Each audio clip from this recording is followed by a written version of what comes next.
Isaiah chapter 58 and verse 1. Cry aloud, spare not, lift up thy voice like a trumpet, and show my people their transgressions, and the house of Jacob their sins.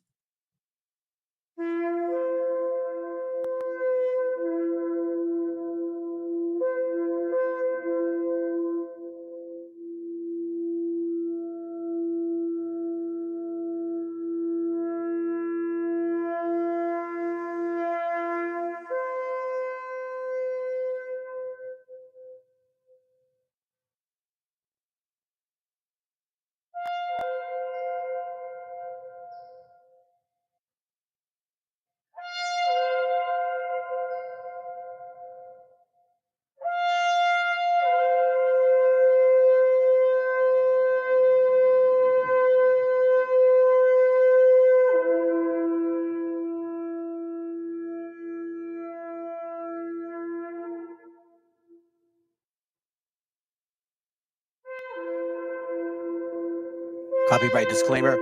This content does not belong to Bible Chronicles or claim this intellectual property. The content provided today has and always will belong to the content owner.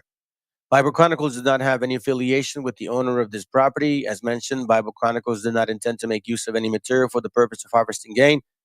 However, Title 17 of United States copyright law states material and use can only be done when it's for theological or general educational purposes, and thus Bible Chronicles believes that this principal material falls under fair use, which honors protection under Section 107 of the same U.S. copyright law.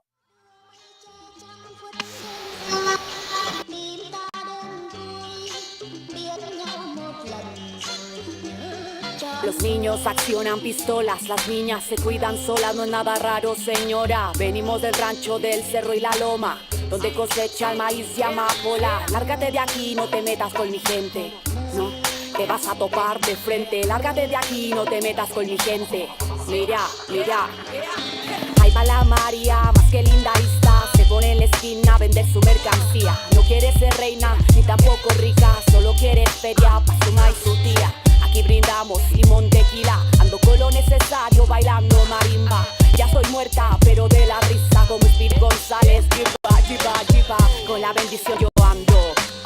Low life por Sonora anda rifando. Tengo mi entorno conectado, todo controlado, como siempre ganando. ¿Quiénes son quien controlan la calle? Ja. Corre que no te atrapen, más bombas tal vez ilegales. Yeah, con la lata negro mate. Súbele, wey, ponte la cumbia chalino cadete. Saque a la que truene, súbele, wey, que hoy me duele el corazón. Me lo pasaré con pulque si se puede. Malos tiempos dejaré que pasen, sí, solo miro para adelante. Estas perras conmigo quieren toparse y no creo que me aguanten. Biri biri biri biri bam bam, tú no vas a acabar con mi power mexicano. Biri biri biri biri bam bam, tú no, tú no, tú no, tú no. Biri biri biri biri bam bam, tú no vas a acabar con mi power mexicano. Biri biri biri biri bam bam, tú no, tú no, tú no. Hey, hey. No me toques, ando chida y te veo igual de jodida. No soy suertuda, soy bendecida. Te estoy tirando pa' arriba, pa' arriba, pa' arriba. Quiero cantar desmadre mariachi. A ti te olido con mezcales. Que suene fuerte los cadetes de Linares. Yeah, por acá puro González. Ando tumbando la casa. Yeah, ando prendiendo con Rafa la raza. Ando haciendo la finanza, pasándome de lanza. Que esta vida no me alcanza. Yo me muevo como la marea. Este estilo tu culo patea. Las flores más finas crecen en mis tierras. Yeah, suculentas cosechas. Si te metes tú conmigo se te va a ir toda mi gente. Estamos fuertes, bien fuertes. Si te metes tú conmigo más vale que no lo intentes. Revolución de mentes. Si te metes tú conmigo se te va a ir toda mi gente. Estamos fuertes, bien fuertes. Si te metes tú conmigo más vale que no lo intentes. Revolución de mente. Biri biri biri biri bam bam, tú no vas a acabar con mi power mexicano. Biri biri biri biri bam bam, tú no, tú no, tú no, tú no. Biri biri biri biri bam bam, tú no vas a acabar con mi power mexicano. Biri biri biri biri bam bam, tú no, tú no, tú no. Hey, hey. Rap mexicano, lo mejor. Este rollo no te tendrás. México infectando desde el sur al norte. Con este ritmo. Rap, rap, rap, rap, rap, rap, rap, rap mexicano, crema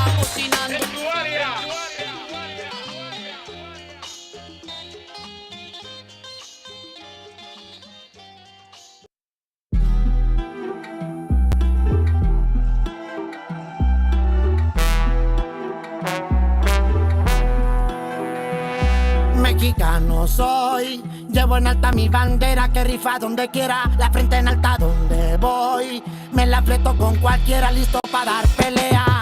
Mexicano soy, llevo en alta mi bandera que rifa donde quiera, la frente en alta donde voy, me la fleto con cualquiera listo para dar pelea. Orgullo mexicano, directo de Jalisco, le eché huevos a la vida, lo mío no fueron los libros. Un par de guantes viejos que tenía cuando morrillo fueron la mejor escuela, nunca me di por vencido. Si me miran por andar espaciando en la 6x6, es porque andaba bateando de antes de los 16. Me fajé para hacer lo mío, nunca me perdí la fe, me hice el más grande del mundo y a los 5 les tapé. Mexicano soy, llevo en alta mi bandera que rifa donde quiera, la frente en alta donde voy, me la fleto con cualquiera listo para dar pelea. Mexicano soy, llevo en alta mi bandera que rifa donde quiera, la frente en alta donde voy, me la fleto con cualquiera listo para dar pelea. Desde plebe fui aguerrido, no andaba buscando los problemas, pero siempre fui el que proteja a los míos. En el barrio ya he crecido, ahora en la muñeca un Richard Miller ruleteando por las calles de Jalisco. Terror para el oponente, yo soy su martes 3, en sus días de mala suerte. Eso me dice que soy siempre ese aquí que el contrincante. Si me miran de frente, orgullo de GDL, viva México, cabrón. Terror para el oponente, yo soy su martes 3, en sus días de mala suerte. Eso me dice que soy siempre ese aquí que el contrincante. Si me miran de frente, orgullo de GDL, viva México, cabrón. Mexicano soy, llevo en alta mi bandera que rifa donde quiera, la frente en alta donde voy, me la fleto con cualquiera listo para dar pelea. Mexicano soy, llevo en alta mi bandera que rifa donde quiera, la frente en alta donde voy, me la fleto con cualquiera listo para dar pelea. Y arriba México, cabrones.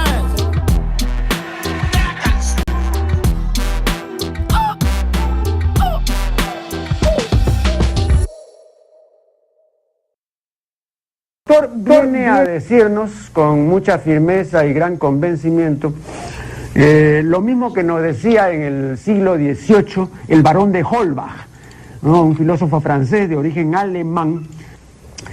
Si nos remontamos al comienzo, entonces hallaremos que la ignorancia y el temor crearon a los dioses. La fantasía, el entusiasmo o el engaño los adornaron o desfiguraron. La debilidad les rinde culto, la credulidad los conserva, la costumbre los respeta y la tiranía los apoya para que la ceguera de los hombres sirva a sus propios intereses.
No, sir, no, sir, no, sir. We ain't forgetting about Canaan. I got a message the other day, not yesterday, the day before, some guy watching the channel, and then he posted about Canaan. I guess, what's his name? I don't remember his name.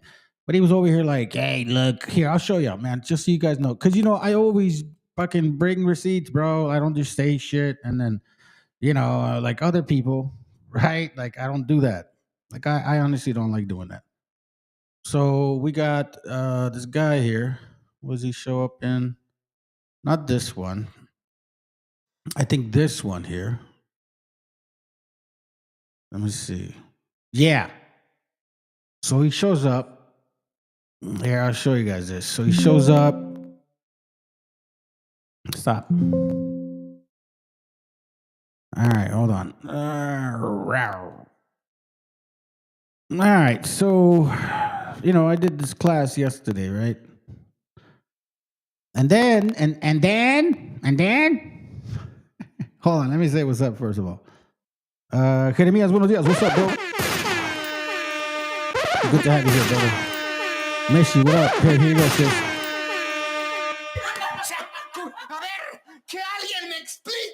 All right, so good to have you. Anyhow, so this guy shows up and he gives me this link. I click on the link.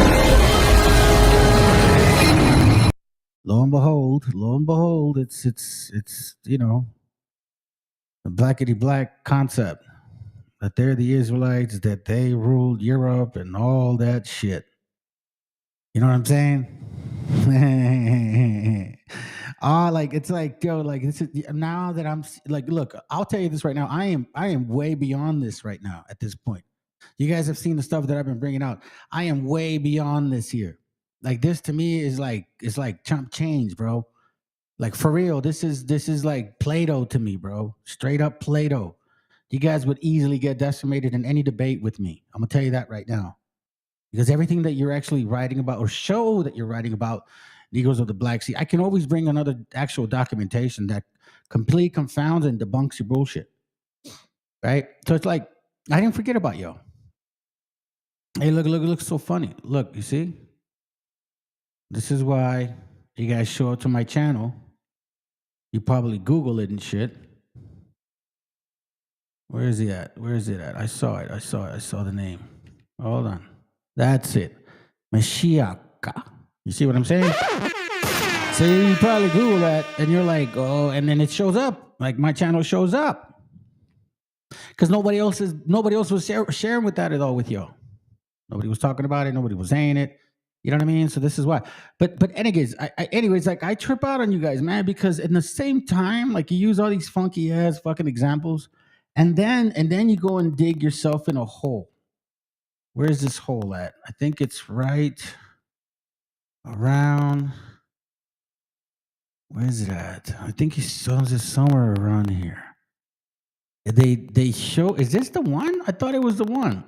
I guess they had reference Leo Africanus in this, but they put Leo Africanus as a white man.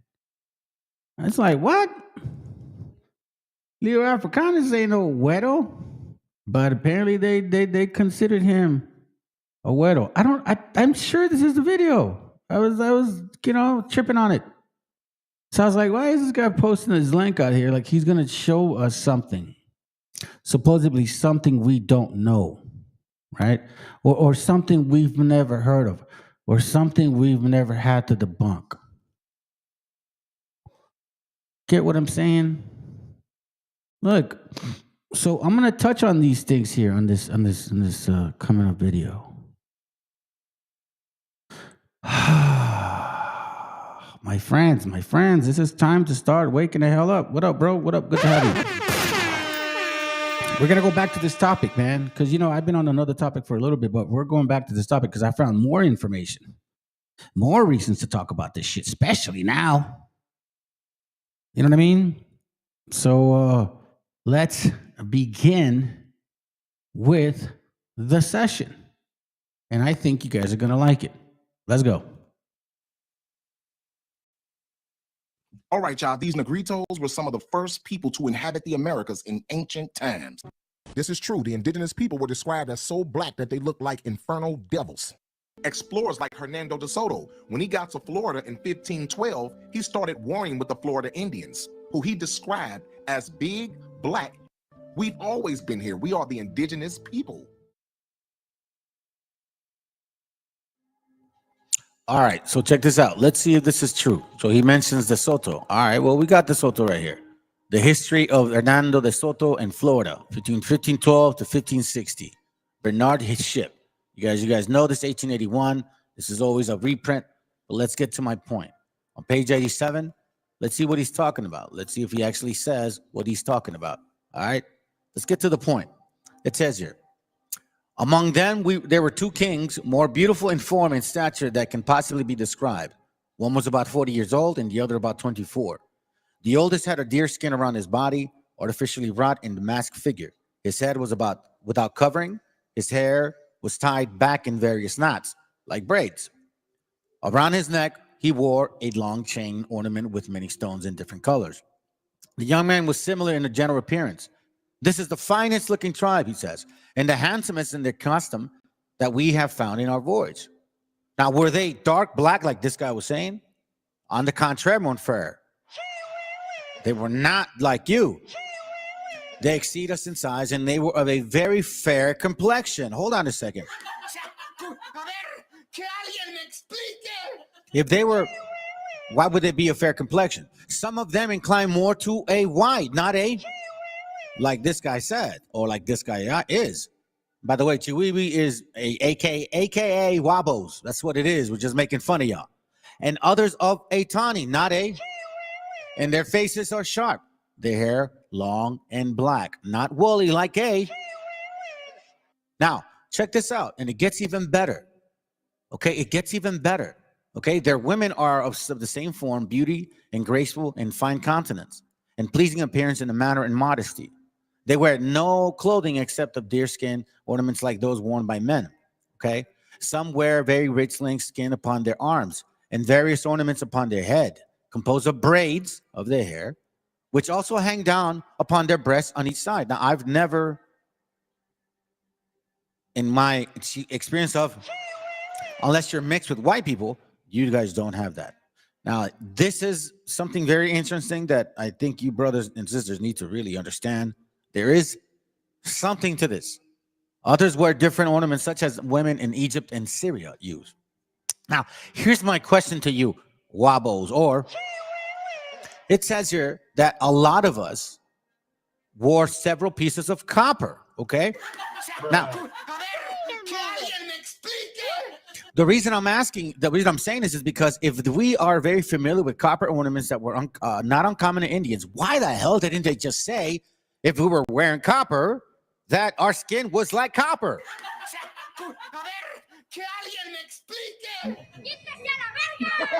Chiwiwis. Y'all are wrong, bro. Y'all are wrong. But let's continue. I still got more to show. Imagine like a white European coming here, of course, without knowing that they were in a completely new land that has not been found by anybody but Native Americans, and seeing people with dark skin, in times when you can't take a picture with your phone, like even like the people who came here, the Europeans who came here, were people who were illiterate or people who were like looking for fortune. It's not that they brought like artists or they brought like any. So they did their best when they went back home to describe what they saw, and it was like people with dark. Of course, if I go back to my country, spend a couple of weeks there, like I have dark skin, and not just that. Like when I tell the story that my father used to call me negro because I was the one in the family with the darker skin. He used to call my mom negra. And in this case, in my country, it's not an insult. It's just it's more like, well, you have dark skin, you're a negro, or you're a moreno, or you're a negra, or negrito. So that's a thing in Spanish that happens. And sometimes it's people who are wishful thinking. They find the word negro hidden there, and they think that it refers to Africans, when it's just a thing in Spanish that you use the word negro. Thank you, brother. Appreciate you, man. You make a valid point. It's a very valid point, because a lot of times we don't even take that in consideration, what he's mentioning. Why do I say this? Let me present to you this book, The Indigenous People of the Caribbean, edited by Samuel Williams. Why is this important? Because in this book on page 12, he actually speaks on that. Check this out. Page 12. The colonizers, in their eagerness to impulse their religion to obtain the greatest possible profits, were far more scrupulous in their treatment of the native. Indeed, their cruelty hastened by the disintegration of the native culture and their eventual annihilation. Okay? So we're talking about 1510. 1510. This is my point. Let's continue and skip. To reconstruct the Aboriginal culture, we must rely chiefly on writings about the Antillean people, our gente, produced by men, like the brother said, who lived with them and observed their culture before these people underwent the great changes. What Wobbles are technically using at this point, what we call, they want to use current material to justify the means. These writers of the 16th century were principally explorers. Think about that. explorers. So like if you're a mechanic, you're not looking into writing stuff down, practicing detail, how to take notes. You don't do that. Missionaries and colonizers, and they were hardly trained in ethnographic observations. So therefore, like he says, but before we judge their lack of ethnographic skill too harshly, we should remember that to them, ethnography was purely secondary to the central purpose of narrating the feats of the conquistadors and the condemning of the heresy of the natives. We should also keep in mind that they lived in a period of superstition and religious prejudice, and that for the past 5 centuries, their country had been engaged in a religious war against the Moors. Remember that story, and I've always shared that with y'all. This is why that shit is not fake. If we pay close attention to the historical context and the situation prevailing in Spain during this period, we can interpret their writings more accurately, which is why you got to go back and read about the destruction of the Granadas. Now, this is why it is important, again, in the same book. Now it makes sense why, and you know what? It just confirms what I always said. Columbus must have known, because you had treaties with the Spaniards and the Portuguese. So what did Columbus say? This is what you wobbles, I'm sorry, hold on. Don't get to understand. And now you must come to the conclusion. Some people say that Columbus had great racial prejudice because he attributed such importance to the skin color of the Indians. Supposedly. But then why was he keen on the differentiating between the two? Us and the fake ones. They forgot that Columbus wanted to make clear the fact that the Indians were not black, like as in African. Because if they were black as in African, it meant that he was actually in Africa. And Africa, according to the treaties with the Vatican, keep this in mind, belonged to the Portugals, or belonged to Portugal. Thus, the alleged racial prejudice of his description was really a way of him proving that he was not in Africa. Okay, so get the fuck that puto. Get out of here with that shit, bro. But indeed had reached the Indies he had set out for. Man, come on, bro.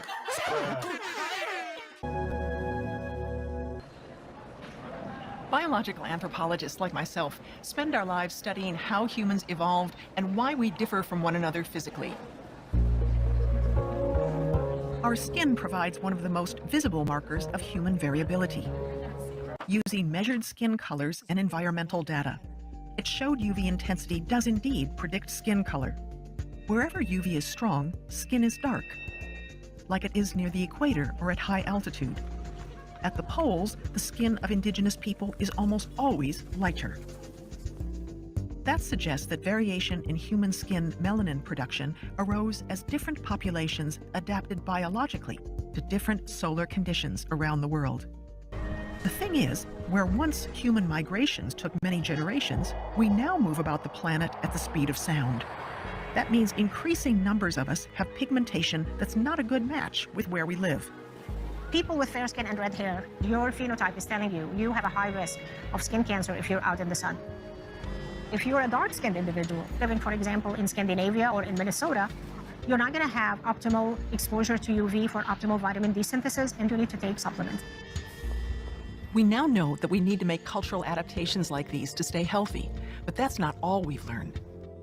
With the knowledge we now have about evolution, we also know that skin color is a flexible trait that has changed through time as various groups of people moved to sunny or less sunny parts of the world. And we know that skin color is inherited independently of other traits and is not associated with other aspects of a person's appearance or behavior.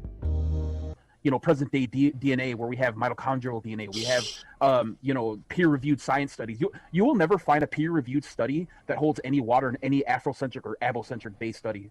When it comes to contemporary white archaeologists, they're like, oh no, that's the white man's science and this and that. But when it comes to these like 19 or 1700 white dudes who never set foot on the Americas, when they draw a picture of this, that's different. Yeah.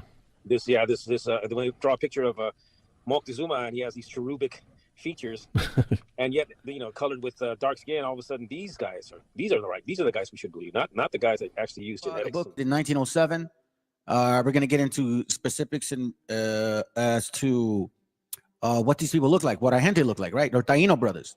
What's up? Guaracuya. So let's get to it. Get to it. Let's get to it, okay? And then and that's why you have to understand in this explanation of the Caribs and Spaniards, you're going to hear another word. Why is this important? Because these stupid ass really don't read. And I want you to read. Don't be like them. What is this? On several maps of Puerto Rico, we find the name Carib Mountains, affixed to sierras in the east of the islands. This, like other place names such as Guarabo, is a Carib variation. Now you're going to see a lot of Carib here. Points to the Carib influence. Puerto Rican women whom the Carib took prisoners and made slaves had children of mixed Taína and Carib blood. So you're like, what's going on? So Wabos are like probably licking their chops right now, right? Just to continue. The two peoples were not continually hostile. Were not continually hostile. For the Carib aided the Borinqueño in the Battle of Uaco River. In fact, a fact which would suggest kinship. There is no indication in early accounts of the Carib Villacas assimilated with the Western Providence. Okay, although they were Spanish settlers there. So now we hear Spaniards, Taínos, Caribs, and Spaniards now in Puerto Rico, right? So we can regarding the extent of prehistoric raids on Puerto Rico, but made judge of their frequency by the reference of Carib attacks after the Spaniards had settled in the island. Here's why Christopher Columbus knew he wasn't in Africa. And here's why you must understand that you are not of this Americas. You were brought here, or you came with the Spaniards conquering as well. And that's probably why you have the same spirit to this day. In 1520, according to the letter from Baltasar de Castro, 5 canoes of Carib, pay attention, with 150 men of Carib, 150 men Carib, meaning our gente here, landed at the mouth of the Humacao at the eastern end of the island, burned houses, and killed several men, Spaniards and natives, because, they were at war. We understand. But check this out. In 1529, on the 18th of December, in the middle of the night, 8 great canoes of Carib entered the bay or harbor of San Juan, where they killed 3 Negroes.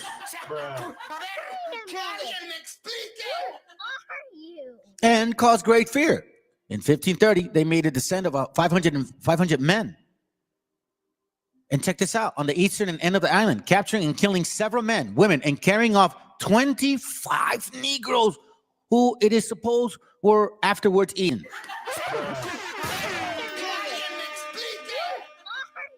What exactly does that mean? Now, I don't know about the eating part. Like eating. Yeah, for real? Okay. Well, let's continue. Then it says here on the next page, okay? It talks about how and what they look like. Here it says their teeth bad, skulls, their birth. They had long hair, thick black horse. Now, let's continue. Again, these islanders, Haitians, not like, the BHIs that say those Haitians are the people. No. Those are Africans, okay? Were of medium height, but well-shapen. Their color reddish, their face gloss, hideous, nostrils very open, their head long, but absent on the rest of the body. Dirty and black, their teeth were. The color of their skin was partly due to the constant application of pigment and the heat of the sun, which is the video that we just watched, to which their naked bodies were always exposed. They flattened their heads by art, thus reducing the size of their foreheads, which pleased them greatly. I've never seen y'all do that. To this, their mothers took care of to hold them tightly pressed between their hands and between the 2 little boards, which by degrees flattened the head, whereby the skulls hardened and molded shape. Interesting, isn't it, right? Francisco Tamara, he says that the natives have a chestnut color and are less stature than the Spaniards, and had narrow foreheads made of are so artificial by pressure on the sides of the head so that their eyes protrude. The nostrils are wide. The white of their eyes somewhat pronounced. They have no beard, and their bodies, for the most part, are hairless. They have straight black hair, fine and well cared for. Fine is not woolly like this is straight black, straight hair, beautiful, but do not have good teeth. Now, again, we're looking at the phenotype, right? So again, that's why it's important, and you need to understand that when somebody tries to tell you something that they don't know about, well, the only way they can prove you wrong or prove themselves right is if you don't read and you don't prove them wrong. Let's go to the bottom of this. Check this out real quick and then move on. Their mouths are not very large. Their teeth are perfectly white and close. True, it is. Their complexion is of an olive color naturally. Their foreheads and noses are flat, not naturally, but by artifice. Do you see what we're going with here? We don't see what you see, but about the experiences of indigenous people, past and present. Our next guest is one native voice who's challenging some of the foundational stories we tell about this country. In his recently launched book, An Afro-Indigenous History of the United States, Dr. Kyle T. Mays, who is Saginaw Anishinaabe, examines both the enslavement of Africans and native dispossession, revealing how the two were deeply intertwined. It's an incredible book, and honestly, it's one of the first to offer simultaneous accounts of Black and indigenous resistance on these lands. And, you know, you have even today, hoteps, if you will, who claim that there are the original peoples. And we have to dispel that myth because it's dangerous rhetoric that erases indigenous peoples. Say a little bit more about that. When you say that, and I don't particularly use the term hotep, but you're saying that there are pockets of thought that would suggest that African people or Black people are the original people. And are you saying that it's inadequate as an analysis because we should say that there are multiple original peoples, or are you saying that Black people aren't the original people and that indigenous people are? I'm just trying to clarify for the audience. Right. So there's a segment, especially through social media, and I've been attacked and been claimed to be a part of the Copper Tribe. I have no idea what that is. And they say that Black people are the original peoples of the U.S. With no historical documentation, gotcha. And it ignores Native peoples' histories of, you know, how long they've been here, right? Creation stories, and it's just a dangerous thing that perpetuates the erasure of Native peoples, which is central to American history and popular culture. all right, I appreciate what the brothers is doing. Thank you very much, man, for keeping it real. Even though you physically don't look like me, your spirit says a lot about that. You are our people because you know what's going on. So let me introduce you guys to this book here, the Crania Americana. Okay, very good book, written in 1839 by Samuel Morton, who these love to use, but not this book. Crania Americana, or the comparative view of the skulls of various Aboriginal nations of the North and South America. Now, they called him that he was part of the what again? He was part of the copper-colored tribe, right? The hell does that even mean? He even like, what the hell? The dude even laughed. The other guy laughed, right? Well, that's an excellent point, and I'm glad he brought that up because we're going to tackle this thing. This is a hot topic with these. And I always tell them, man, if you don't know history, shut up. So let us who know educate y'all a little bit. A copper-colored skin, page 68, has been assumed by most writers as a characteristic distinction of the Americans, meaning the nativos here, indigenous, who have hence been called the copper-colored race. The investigation of Dr. McCullough satisfactorily proved that this designation of a copper-colored race is wholly incapable, meaning not possible, to the Americans as a race here. Why? Because as we know, and just reading me separate apart, there's a variation of fair skin, dark skin, red skin, brown skin, tawny skin, olive skin. And that is more characteristic of some other and very remote nations, meaning that copper color applies to some other nations from afar, like, exactly. So, you that don't know, the error has obviously arisen from the habitual use among many tribes of red paint and brown skin, which occasions a copper hue. So we're talking about something of a construct. This is not natural. Humboldt declares that the denomination of the copper-colored men could never, you hear that? Never have originated in the equinoctial regions to designate the Americans, meaning the Indigenous, aquí cabrones. And I could further testify that among the individuals of many different tribes that have come under my observation, meaning he's seen them, I have never seen a copper-colored man. What the hell? So I got a question for you. You hold on to this copper color thing, but yet in 1839, he's literally telling you it doesn't even apply to us. Anyways, let's continue. He says, I have never seen copper colored man. We consider, therefore, says Dr. McCullough, that the color of the American Indian in general is brown and differing in intensity with various tribes according to the various localities. But it is almost impossible to say that what that brown color principally resembles, like the video before regarding the variety of skin tones, depending on where you live, locality, and the sun, and how you cover or uncover yourself. The cinnamon is, in my apprehension, the nearest approach to it, still, though too inaccurate for general comparisons. I fully coincide, in my opinion, with Dr. McCullough and believe with him that no epithet derivable from the color of skin so accurately designates the American collectively as that of a brown race. Man, oh man, that must hurt. Indigenous Afro-American DNA is haplogroup R1. In this video, we will talk about genetics. Afro-Americans are indigenous to North America. We are indigenous because our ancestors were Black Native Americans, Black Europeans, and Sub-Saharan Africans. Most geneticists claim that Afro-Americans are not Native Americans because they say we don't carry Native American genes. This is a lie, because Mongoloid Native Americans and Afro-Americans carry genes that originate in Africa and are still carried by Africans today.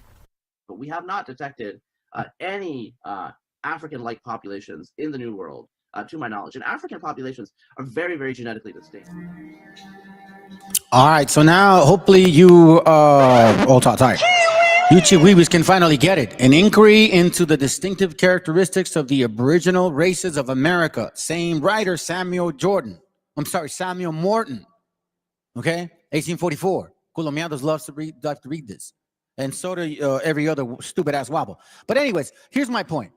Okay, now you're going to understand why he says it's so distinctive. Like, there's no African bloodline here.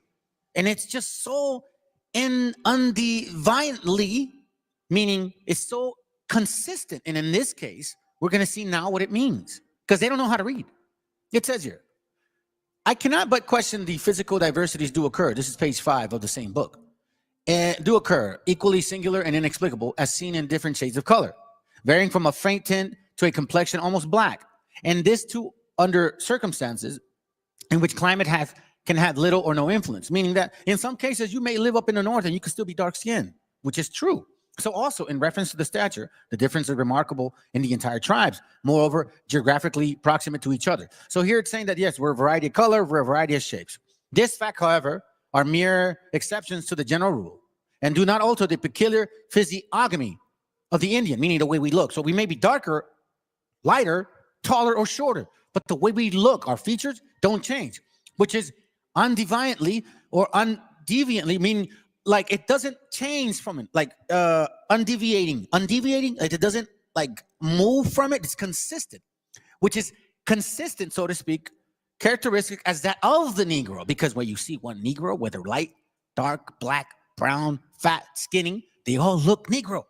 For whether we see him in the Atlantic cherub and the stunted Caima. Now, the cherubs, didn't we just read a book earlier that talked about the cherubs, and then there was cherubs, Spaniards, and then how they captured 25 Negroes?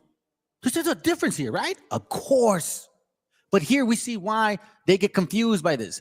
So when you see a native like us, you know that's a native. When you see a Negro, no matter what color, you know that's a Negro. That's hard to understand, but it's easy to comprehend. If you just the separation between African populations and non-African populations occurred anywhere between 60 to 200,000 years ago, depending on the African population that you are, thinking of. So, for example, West Africans, the most likely donor population in the New World, and the donor population to the African diaspora in the New World, diverged from Eurasians on the order of 60 to 100,000 years ago. And so they show up when they show up in the ancient DNA. They're very clear. They're very distinct. And to my knowledge, we don't see any of this in the New World samples before 1492. We found that there were 5 primary mitochondrial DNA lineages present. These lineages have become designated by letter names in the scientific world. And the ones that we see in Native American populations were the mitochondrial lineages A, B, C, D, and X. And these 5 lineages are ones that are common today in Native Americans, and they were the ones that were present in these ancient communities. Were the mitochondrial lineages A, B, C, D, and X. Were the mitochondrial lineages A, B, C, D, and X. All right, family. So let's finish it off. Same book, same book. We're going to go back to this real quick. Check this out. Same book here, Crania Americana, or A Comparative View. Same writer, Samuel Morton, right? He is debunking Wobble crap. And Wobbles love to bring him up, but they just don't read his book. So we're going to go to page 67. And this is, I think it should seal the deal. Then again, you know what I mean? Nobody can say that because these guys don't listen. But let's find out. Did we have people that looked like with woolly hair and all that shit, right? Let's find out. Page 67. The long black lank hair is common to all the American tribes, among whom no trace of the frizzled locks of the Polynesians or the woolly texture of the Negro has ever been observed. Just no different in copper color. Don't apply to us, but it applies to darkies like you. The beard is very deficient among the American generally, and the little that nature gives them, they assiduously eradicate from their early manhood. From an early manhood, it is perhaps with respect that we observe the nearest analogy between the American and Mongols. This is where they get the comparable, right? Because they can't grow hair. It's not that we don't grow hair. We just plucked it out. Although it is far from being peculiar to them alone, it is not, however, as DePaul asserts, that the beard is wholly wanting. For travelers have occasionally noticed it long and full where it has been allowed for natural growth. Examples of this kind have been particularly observed upon the Chippewyans and the slaves in the Dog Rib Indians of the far north. Lewis and Clark remarked that the beard among the Chupanush west of the Rocky Mountains are very often suffered to grow, nor does it appear to be a natural deficiency in that respect. For we observe several men who, if they had adopted the practice of shaving, would have been as well supplied as ourselves.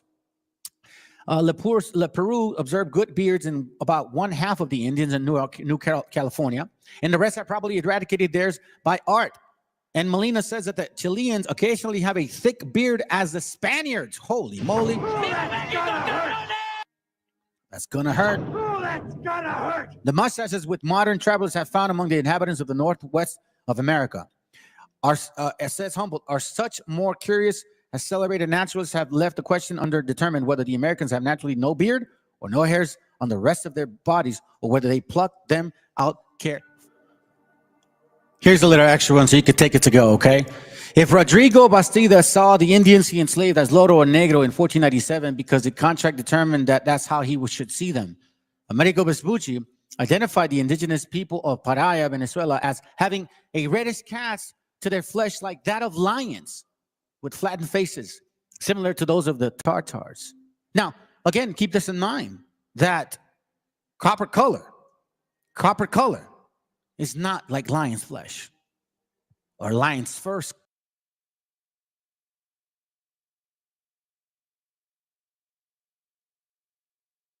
All right, my bad. I was supposed to let it not continue that way. So let me show you guys this here real quick. Let's remind them and let's identify them once more. Deuteronomy 28:49. Let's pay close attention to this because we're going to be back in this verse again. The Lord shall bring a nation against you from far, from the end of the earth, as swift as the eagle flieth, a nation whose tongue thou shalt not understand. We are very clear now that it's not talking about the relationship between Europe and Africa. You guys are a skip and a hop away from each other. Stop lying. Okay? Then it says, a nation whose tongue thou shalt not understand. Well, let me remind you that there were several people in Africa when they conquered, because we're going to see it, you guys spoke all European languages. So that's not a tongue that you don't understand. So then this must mean something to us. We have to now analyze it like, okay, well, that makes a lot of sense. So let's see. What do you mean? Swift as the eagle flieth, a nation whose tongue thou should not understand. Okay? Watch this real quick. Isaiah 5:26. It reminds us, it's telling us everywhere, I'm all over the Bible. It tells us who they are and who they're going to be.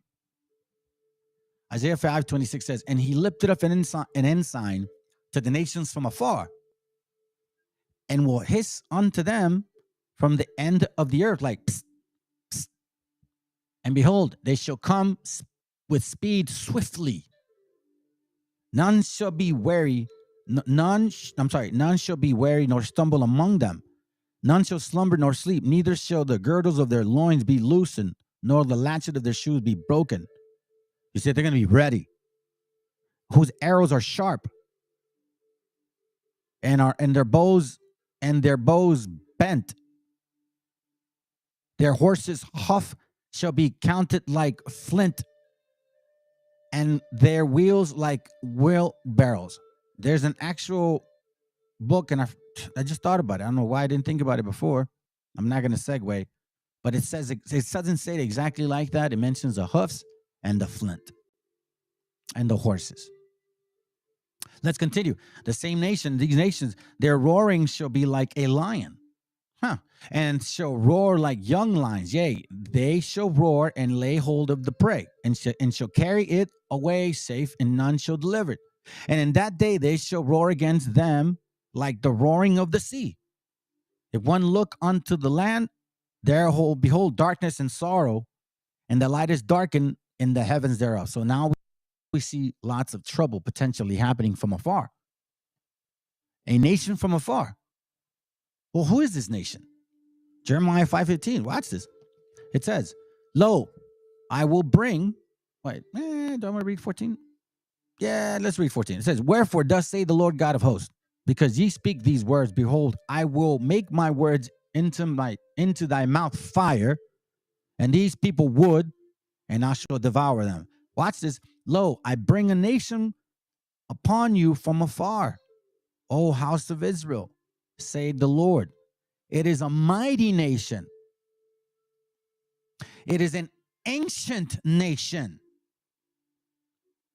A nation whose language thou knoweth not, neither understandeth what they say. You see, this cannot be them too, because they know each other. Stop lying to you. Stop lying to yourself, Canaan. This isn't you, but I'm going to show you who you guys are.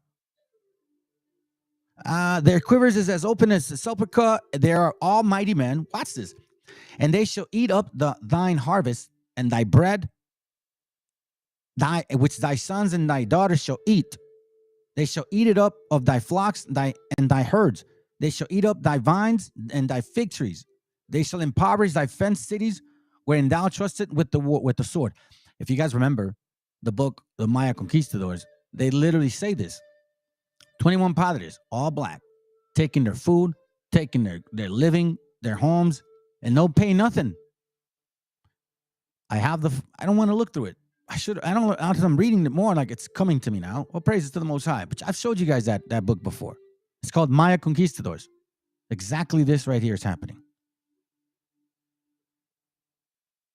And it says that they shall eat up thine harvest, meaning this land where they'll come to would be a land you would be working on, and they would take it from you. This nation from afar, an ancient nation. The language you Jews do not know and understand it, what they say. We don't get anything they do, fam. Do you guys really? I mean, I'm telling you, man, I still don't understand this nation of people. Neither one of them. You got the alphabet team, you got Sodom and Gomorrah again. You got the raping, the pillaging. I mean, to have that spirit, you're pretty wicked, man. Y'all are pretty wicked as nations, straight up. Pretty wicked. So let's identify one of them. Jeremiah 49. Let's go. I won't take too long. I'm going to get through it quick. Jeremiah 49:22, because I have some videos to show you. It says here real quick. Behold, he shall come up and fly as the eagle. Again. And spread his wings over Bozrah. And at that day shall the heart of the mighty men of Edom, here we go, Edom, be as the heart of a woman in her pangs. Let me see if I could get that translation. 22. And the army will attack Bozrah like an eagle swooping down with outspread wings. If you look at Europe and Africa, they're kind of like that. On that day, Edom soldiers will be as frightened as a woman in labor. Oh, did I pick the wrong one? Yeah, no, I got it right. So here we see Edom will be coming as an eagle, right? All right, now let's go here. We've heard this so many times. I don't want to repeat it again and again because this is what One West teaches you, right? Okay. Joel 3, but they don't tell you who Canaanites are, or Tyre or Phoenicians. They don't tell you. Tyre, they don't tell you.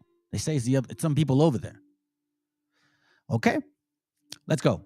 It says, Joel 3:1, it says, the Lord said, at that time I will restore the prosperity of Judah and Jerusalem. And I will gather all the nations and bring them to the valley of judgment, the judgment seat.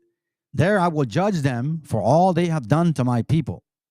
They have scattered the Israelites in foreign countries and divided Israel, my land. We know that.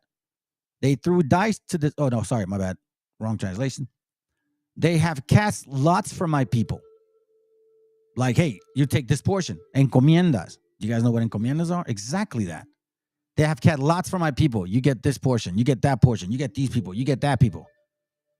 You know how I brought a lot of books up. You guys know that. And have given a boy for a harlot. We know from material I've showed you that they took the women and the men. Choice. God knows what they were doing to them. I mean, I can't. Oh God, I don't want to think about it. Let's see. And sold a girl for wine that they may drink. We know that's happened. Yea, and what have ye to do with me, Tyre and Zidon? This isn't Joel, remember? Joel. Or Joel, sorry. I'm sorry, Joel, sorry. And all the coasts of Palestine, would ye render me a recompense? And if ye recompense me swiftly and speedily, will I return your recompense upon your own head?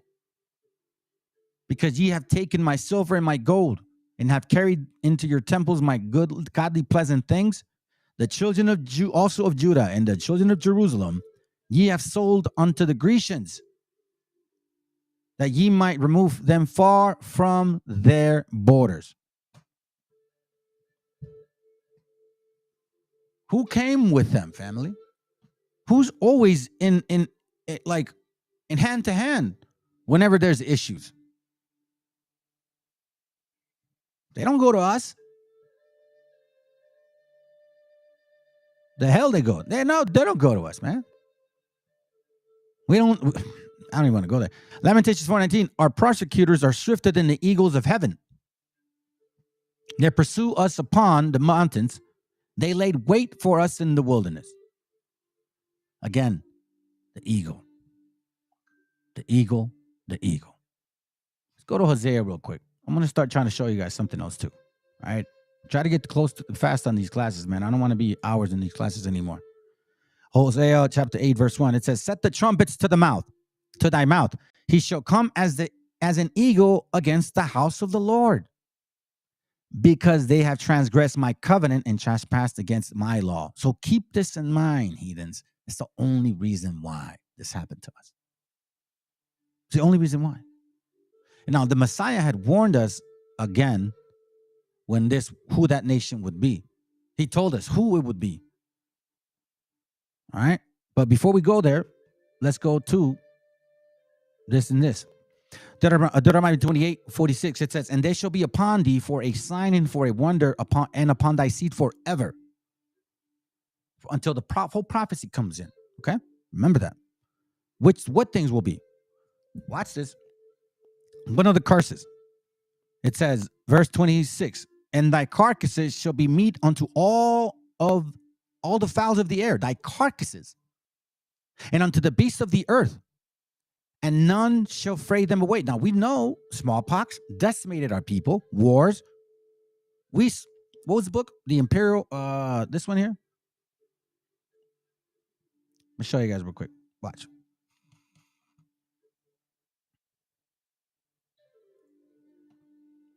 No, my bad. No. I don't want to leave. Let me show you this real quick, fam.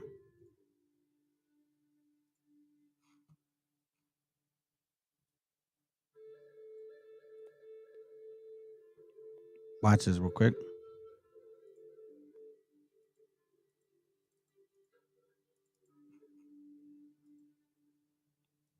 I showed you guys this before, but I just want to run it by you real quick.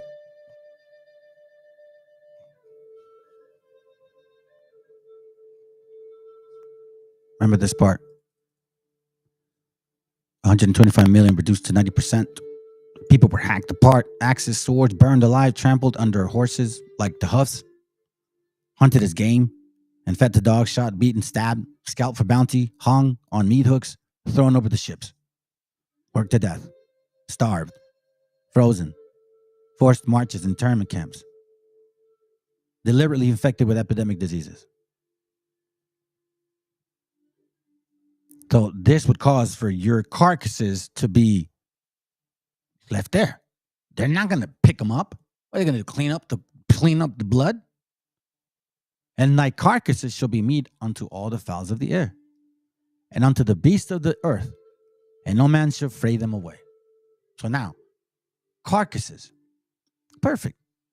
Deuteronomy 28:49, and the Lord shall bring a nation against you from far, from the end of the earth, as swift as the eagle flieth. It happened then, and it's going to happen again, and it happened again.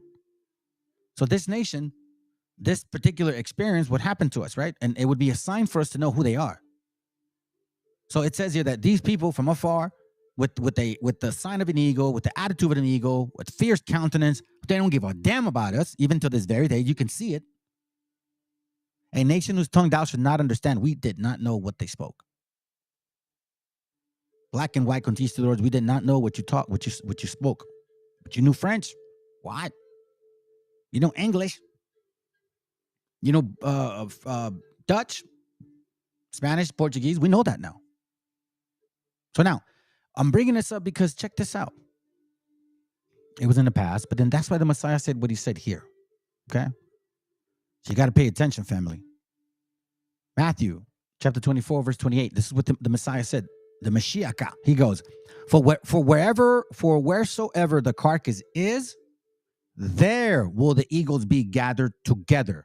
So now he here gives us a hint, because if you read up, it says here, for as the lightning cometh out of the east and shining even unto the west, so shall also the coming of the Son of Man be.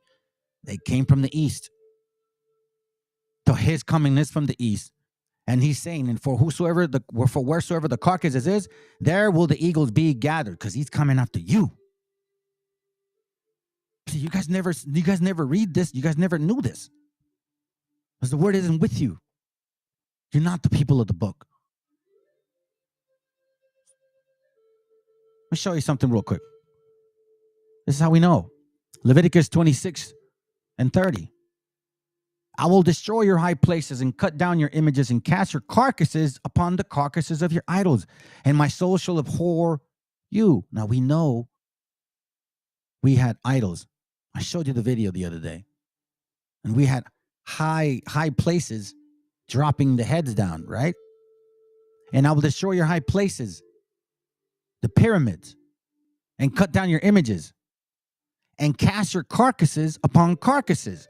Like the image we saw yesterday, where in Apocalypto, he chops them off and you just see the bodies on the ground. Or when he's running away, they're just throwing them on the floor, like that. And I will make your cities waste and bring your sanctuaries unto desolation. And I will not smell the savior of your sweet odors, because we know that back then our gente was putting fire all the time in sacrifice. So we see here, not even have to go that far. But watch this, Jeremiah 16. Let's stay on that vein. Jeremiah 16:4. It says, and they shall die of grievous deaths. They shall not be lamented, neither shall they be buried, but they shall be as dung upon the face of the earth. And they shall be consumed by the sword and by famine, and their carcasses shall be meat for the fowls of heaven and for the beast of the earth. We see it again. Where the carcasses are, there the eagles will be. Because guess what, fam? Watch this real quick. Jeremiah, where am I going? Jeremiah 5:15. Here it goes. Lo, I bring a nation from afar. O house of Israel, say the Lord, it is a mighty nation. It is an ancient nation with the eagle, with another language. But it's a combination of several, right? Psalms 83. We know that there's several, but you see who it starts with and who it ends with. Right? Psalms 83. It goes with Edom and ends with Tyre, or the Hamitic lineage. Revelation 11, watch, because it even told us here where they would be at. 11:8 says this. It says, and their dead bodies shall lie in the street of the great city. These dead bodies isn't really dead, fam. It just means you're asleep. You don't know who you are. Watch this. This is why Deuteronomy 28 talks about the mental curse. Deuteronomy 28:29. I'm sorry, 29. And thou shalt grope at noonday, as the blind grope it in darkness, like zombies. And thou shalt not prosper in thy ways, and thou shalt only be oppressed and spoiled evermore, and no man shall save thee. Which is why in Revelation 11:8, it says this, and their dead bodies shall lie in the street of the great city. Why? Because they'll be blind. They'll be dead. They'll be dead. They wouldn't know who they are. They wouldn't have the laws. You'd be told you're something else. Right? You'd be far. You'd be real close to America, but so far from the Most High. Which spiritually is called Sodom and Egypt, where also our Lord was crucified. Now we know that spear, right, came to this land. The land that is basically has a foundation of the name, the Messiah, MESHIACHA. And they came as a spear. This great eagle with two great horns. Watch this. Let me go to Psalms real quick. Yeah, I can't be long on this one. I gotta take care of some stuff tomorrow morning. Psalm 79, verse 2. Watch what it says. The dead bodies of thy servants have they given to be meat unto the fowls of heaven, and the flesh of thy saints unto the beast of the earth. We see this again. You see, prophetically, it was going to happen. Watch this real quick. I'm going to give you guys a Spanish video. We're going to follow through. With the impact to my... Give me a second. Let's follow along, fam. I'm going to let it play. It's kind of a little bit long, but I'm going to make sure that we listen to it, all right? It's important. It's important, fam. Let's go. Business and income. My retirement gets pushed by... Only about 6 months. Yeah, hold up. Let me see. Can you explain the Hittites and the Amorites? Were they black people? Well, I mean, that's gonna take me off the topic, man. I don't do my camera died. Hold up. It'll take me off the topic because I don't go just wing it, man. Like I actually have a session going on. You know, hold back on that question. I'll try to answer it once I'm done. Try to remind me, okay? Hold up a second. Let me fix this real quick. All right, here we go.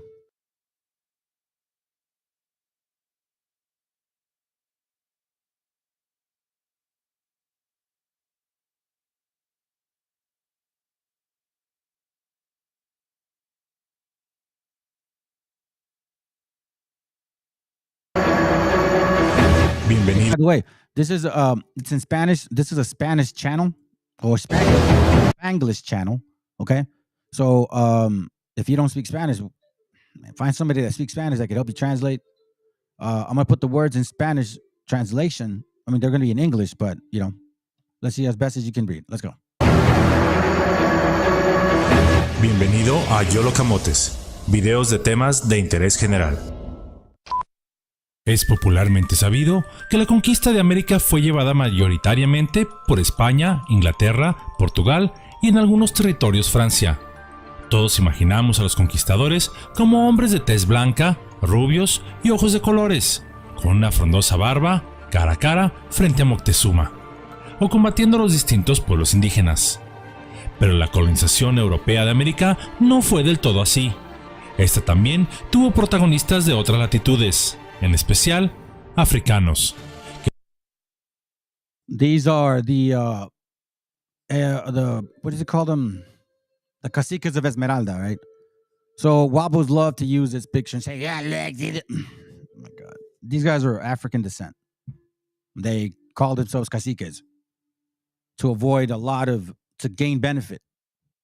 And they mix with our sisters. It's something that the African Western tribe likes to do. Canaan likes to do this, loves to do this. All right, let's go. Que junto con los europeos lucharon codo a codo con los mismos. Tenemos la creencia que los africanos traídos a América fue solamente en condiciones de esclavitud o servidumbre, pero that was the history that we were taught, that they only came as slaves. That's it. That there was always a white man that was in power. That's all we ever knew in school, in college, everything. Never, ever, ever told us anything different. Just like us. Okay? So this is what the story they gave us. Let's go. Pero no es así. Algunos de ellos destacaron lo suficiente como para mejorar en la escala social e incluso haber dejado sus nombres en la posteridad. Hoy deseo hablarte un poco de esta herencia africana en México. Es por eso que Yolo Camotes les trae el día de hoy los conquistadores africanos de América. En general, la presencia de personas de ascendencia africana en América obedeció a la necesidad de mano de obra ante la dramática caída demográfica en las Antillas, derivada de las acciones bélicas y la altísima mortalidad que produjo la difusión de enfermedades como el sarampión o la viruela entre las poblaciones indígenas locales. And we know that that's also biblical, family, because technically it didn't happen to anybody else but us, okay? So it says here, Deuteronomy 28, verse 26, 22. And the Lord shall smite thee with consumption and with the fever and with an inflammation and with an extreme burning. You see that right there looks like a progressive illness, right? Smallpox, chickenpox, with all those pox, that is exactly what happens. You get consumed, you get a fever, you get inflammation, meaning those blisters, right? And an extreme burning because they itch so much. It's like literally no joke. Well, it says it again in Leviticus 26. I was actually looking for another one. Where are you at? There it goes. Verse 27. And the Lord shall smite thee with the botch of Egypt and with the emerods, like hemorrhoids. The feeling, imagine having all those smallpox all up in your butt crack, man. Damn. You can't war. You can't defend yourself. You can't defend your family, bro. You're weak. You're consumed. You got high fever. And with the scab and with the itch whereof thou cannot be healed. Right? And then it says until you're consumed, right? Where it says,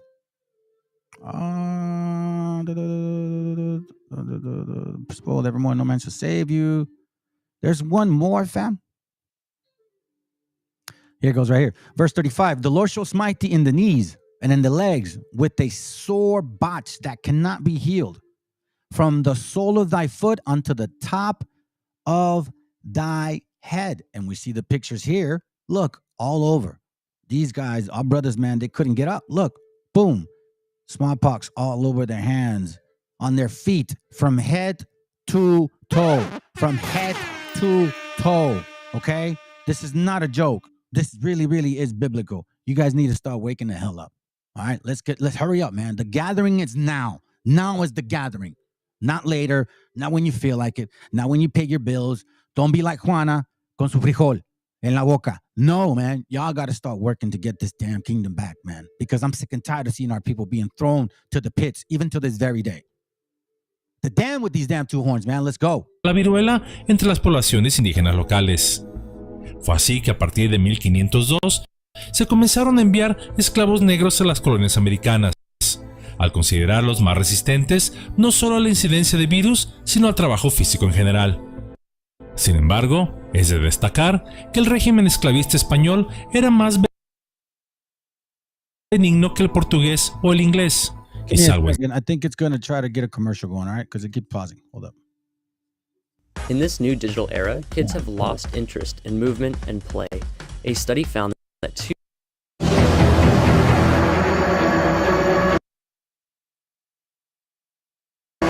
Bienvenido a Yolo Camotes, videos de temas de mortalidad que produjo la difusión de enfermedades como el sarampión o la viruela entre las poblaciones indígenas locales. Fue así que a partir de 1502 se comenzaron a enviar esclavos negros a las colonias americanas, al considerarlos más resistentes no solo a la incidencia de virus, sino al trabajo físico en general. Sin embargo, es de destacar que el régimen esclavista español era más benigno que el portugués o el inglés, y salvo en zonas muy concretas, por ejemplo las plantaciones de azúcar caribeñas o el litoral pacífico de Sudamérica, el esclavo negro solía ser básicamente doméstico, es decir, se empleaba como criado. También era muy frecuente y nada se le diera la libertad. Muchos la consiguieron, estableciéndose como colonos con empleos típicos y tan peculiares como establishing themselves as colonists, okay? Colonists. All right, let's go. Porteros, pregoneros, subastadores, verdugos o incluso gaiteros. Algunos otros con espíritu más aventurero se enrolaron en el ejército español. Podemos nombrar, por ejemplo, a Juan Valiente, que es posiblemente el más famoso conquistador. One of the most famous conquistadors, okay? Really, let's go. Negro. Su caso es especial porque cuando aún este era esclavo en 1573, le solicitó permiso a su amo, Alonso Valiente, que era un hacendado de Puebla, en México, para marchar 4 años en busca de fortuna con la promesa de su palabra de honor de volver y pagar su libertad con las ganancias que lograra. El español accedió y Juan se alistó junto con otros 200 africanos, la mayoría esclavos, en la expedición que el otrora lugarteniente de Hernán Cortés, Pedro de Alvarado, preparaba para ir a Perú. Pero una vez llegado a su destino, resultó que no hubo oportunidad de hacer fortuna, puesto que Francisco Pizarro se le había adelantado la expedición. En 1519 se sumó a la expedición de Cortés a México, donde arribó junto a a México Tenochtitlan, y luchó contra los aztecas. En una carta dirigida al rey, Juan Garrido presumía de haber sido el introductor del cultivo de trigo en el continente americano. Posteriormente, lucharía al lado del conquistador Antonio de Carvajal en lo que hoy es Michoacán. Juan Garrido was a black conquistador, okay? So basically, that's what I'm trying to show y'all right now. What all this means. Why am I even bringing this up? I always ask you guys that question, man. Somehow I feel like I might be losing y'all at times. So let's get to the point here. All right. So now, why did I name this class Habakkuk 1:8? Because the Most High, he's just, man, it's amazing how he works. It says, Habakkuk 1:5, behold, ye among the heathen in regard, and wonder marvelously, for I will work a work in your days, which ye will not believe, though it be told to you. So I'm like, okay. So, like, what does this mean? It means like, listen, something's gonna happen, and I'm gonna make it so wonderful that it's gonna like hit you in the head, and when you see it, you won't really believe it. So what is it? So we talked about the eagle, the eagle, the eagle. I mentioned 2 horns. Okay, gave examples of what that 2 horn could mean politically, spiritually, on the flesh, as nations, right? But the important thing is, how does it apply to us regarding the eagle and these nations? and how to identify these enemies. So I'm going to show you something. You see, my dad had a saying in Spanish, man. Eventually, like, when believe what people tell you, like when people tell you who they are, believe them. Like if they're like you if they say it often, like, yo, for real, they're not lying. Like, they tell you who they are. Why? Because for quite some time they've been telling us who they were. And you see, we didn't look around and wonder, what does this mean? What does this mean? Why is this so important to them?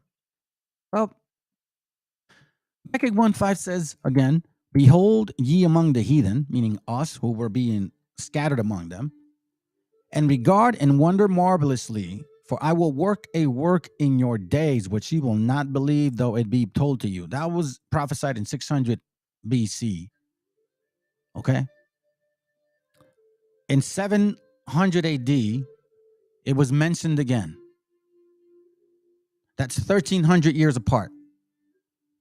And now, I've been saying this since last year, we're seeing it again today, and that's 1,300 years apart. So what am I pointing at? You see, when they tell you who they are, start believing them. Because again, out of the abundance of the heart, the mouth speaketh. Okay? They will boast upon themselves and they will trip. That's how ego is, man. Vanity. It will destroy you. So we see one horn, but then where's the other horn? Watch this real quick.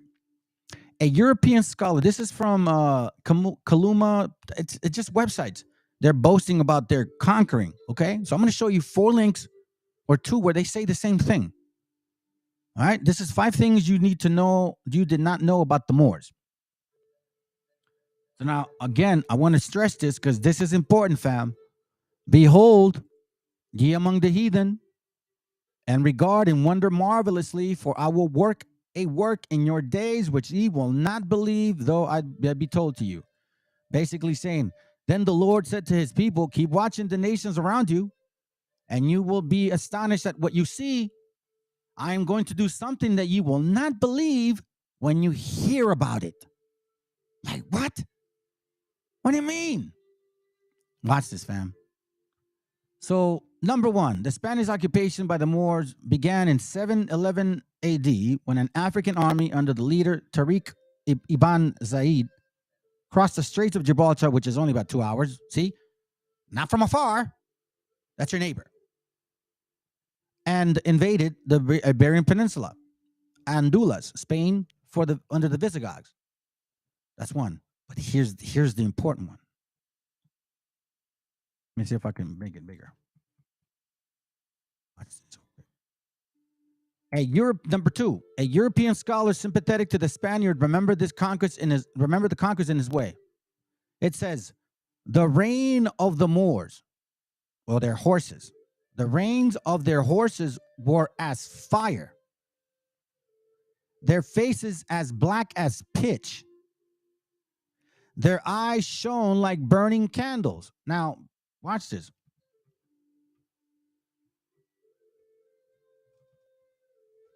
Come on, man. Watch this. Where's the one I saw? I used this one a long time ago.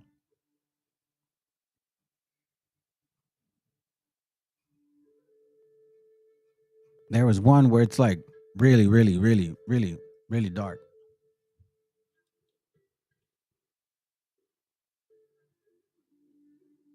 See all these imageries? Look at all these images, man. It's just amazing that they have the need to do this, but it is what it is. They identify themselves. But there's an image that I want to show you where it's very, very...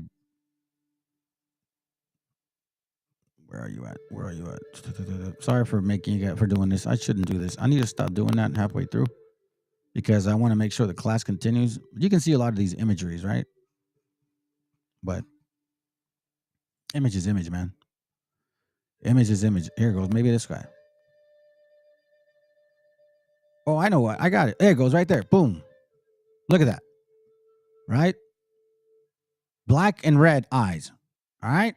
Let's read it again. The reign of their horses were as fire. Their faces black as pitch. Their eyes shone like burning candles. Then it says, here's the point. Their horses were swift as leopards, and the riders fiercer than a wolf with a sheepfold at night.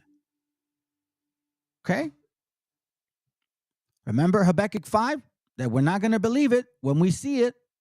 All right? Watch this. Verse 8, Habakkuk 1:8. Their horses are faster than leopards, fiercer than hungry wolves. Their cavalry troops come riding from a distant land. Their horses paw the ground. They come swooping down like eagles attacking prey. We see the same thing here. Their horses were swift as leopards, and the riders fiercer than a wolf sheep at night. The noble Goth, the German ruler of Spain, to whom Frederick belonged, were broken in 1 hour quicker than the tongue can tell. Oh, luckily Spain. What did they say about our downfall? That it happened so fast. Well, obviously, it had to do with the chicken pox and all those other things. But we see here this, like they say, hey, when they start telling you who they are, man, y'all got to start believing them. This is important. You got to identify these fools, man. Look, it says it again. Like, they're boasting about it. The Moors in Europe, they're boasting about it, fam. Look, again, it says it right here. A European scholar sympathetic to the Spaniards remembered the conquest in its way. The reigns of their Moors were as fire. Hold on a second. The reigns of their Moors were as fire, their faces as pitch, their eyes shone like burning candles, their horses were swift as leopards,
2, 3. I don't know how much it was missed. Hold on. Hold on.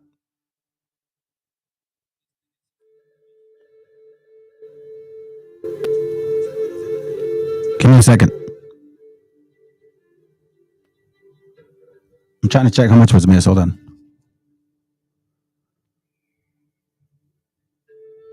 Oh, yeah. Okay. So a good portion of it was missed. Okay. Sounds good. So let me go back. This for you, Jay. Just got back busy, but audio loss again. That's all good, man. It happens because these heathens, man, they get mad. So apparently Jay says that he's glad that we got the Bible because they civilized us. You know, it's kind of stupid for people to come here in this channel, not know the Bible, that the actual Israelites, that's their stupidity, that they sacrifice unto Baal. Jay, come on, Jay.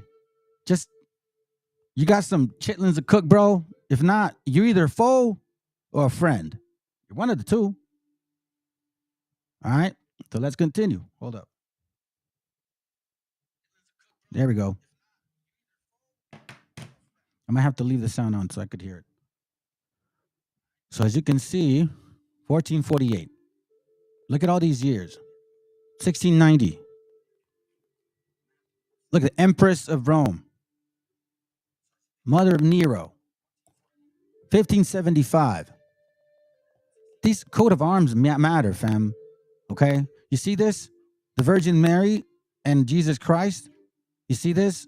Like, supposedly it appeared to Juan Diego. That whole thing was BS. That was an African thing. You know what I'm saying? Again, these two nations. Hold up. Just going to turn off my camera because apparently the camera don't work.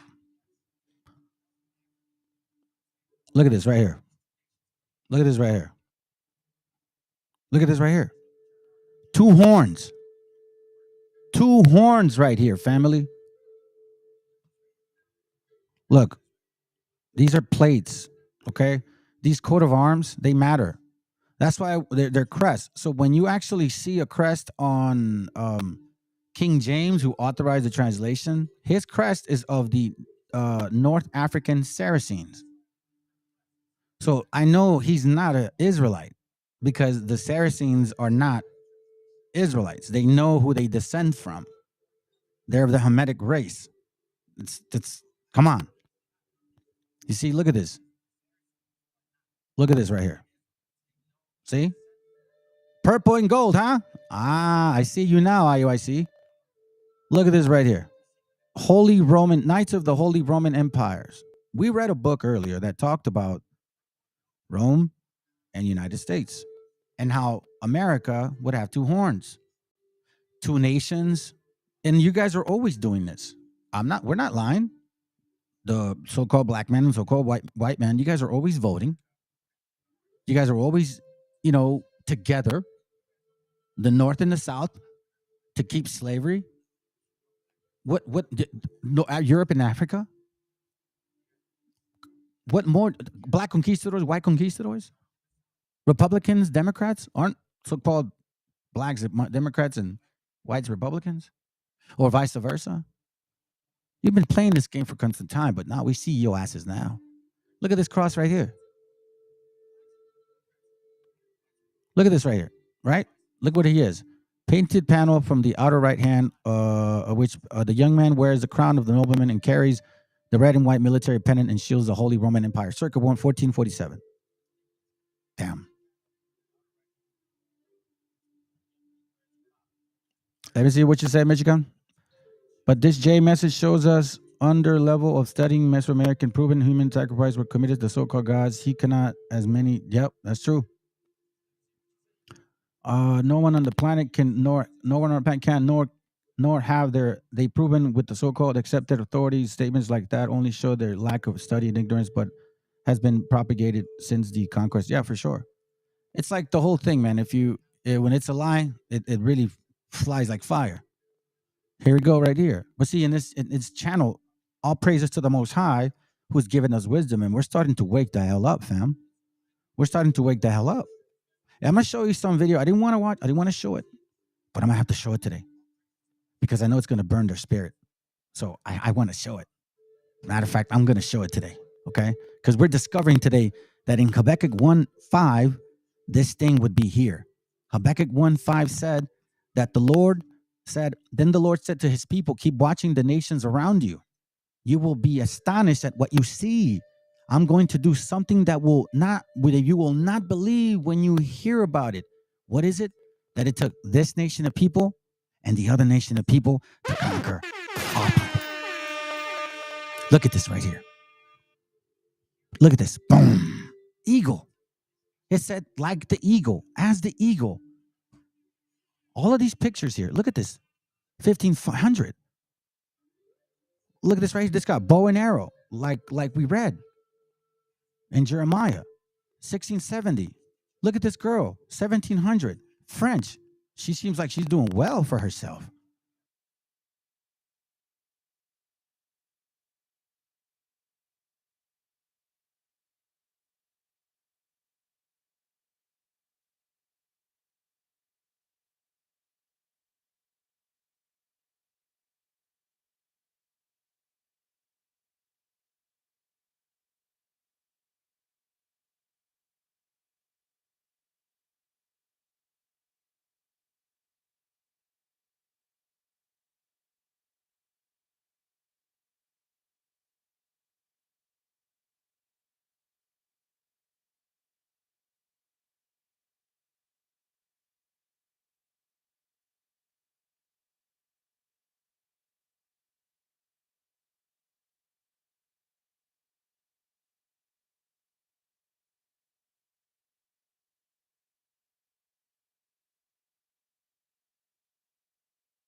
One, two, three.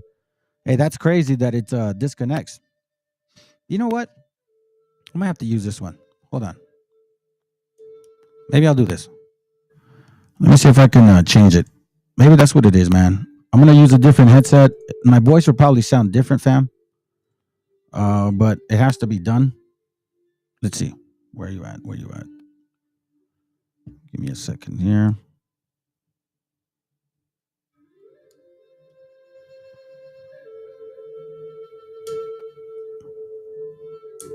Give me a second, fam.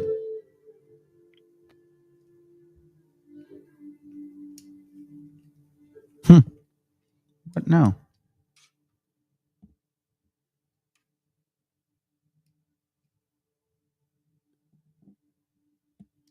Is it on? Okay. So it's not on. All right, so it's on now. Apologize for this. It's just that it keeps disconnecting, and I know that it's been doing it to me for some time. Hold on a second. Let me see if I could switch it. Testing 1 2 3. Testing 1 2 3. Testing 1 2 3. Come on, man. Testing 1 2 3. Testing 1 2 3. Give me a second, family.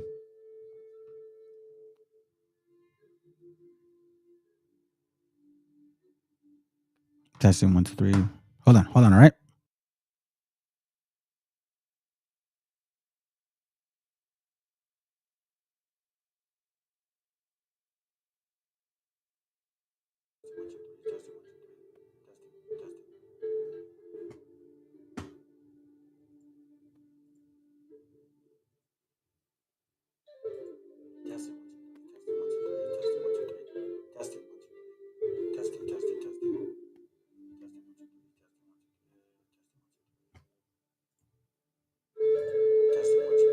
Okay, cool. Sounds good.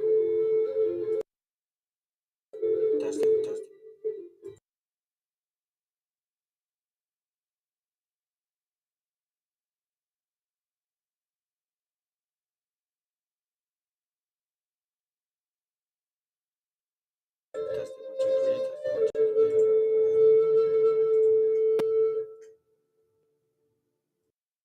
Two, three. Testing 1 2 3.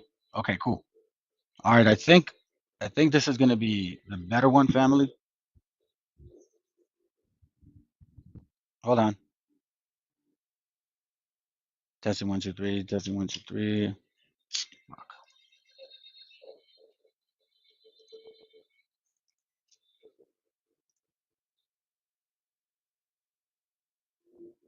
Okay. So it sounds to me, it sounds to me like this may be a good connection. I'm not sure. Let me see. Go down. Okay, cool. This sounds like it's a good connection, fam. And I appreciate you, bro. Got audio now. Okay. So I'm using uh, a wireless headset. Okay. So forgive me here. Hold up.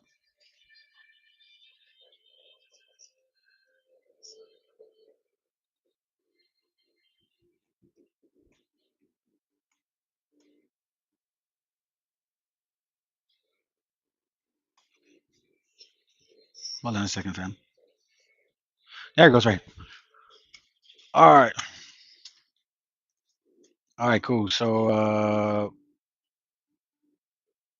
I got a headset here now. So hopefully if it starts losing audio, man, let me know. Okay. So I'll do my best to like not lose audio this time. So anyhow, we were going into the actual point about um who these nations were, who these nations are, what they've done, how they came, what they did, and what they came with, right? So watch this. It's gonna probably hurt you there, Jay. But oh well. The Colombian Exchange. Watch what it says here real quick. This is on page. Let me see if I can download it real quickly, or rather quickly. Okay, I'm gonna download this one, and I'm gonna download this one as well. All right, here we go. Right here. Okay, here we go. This is from page 48. All right, it says With the men of Narvaez had come a black man suffering from smallpox, and he infected the household of the Sempoalas where he was quartered, and it spread from one Indian to another. And they, being so numerous and eating and sleeping, right? Watch this. Eating and sleeping,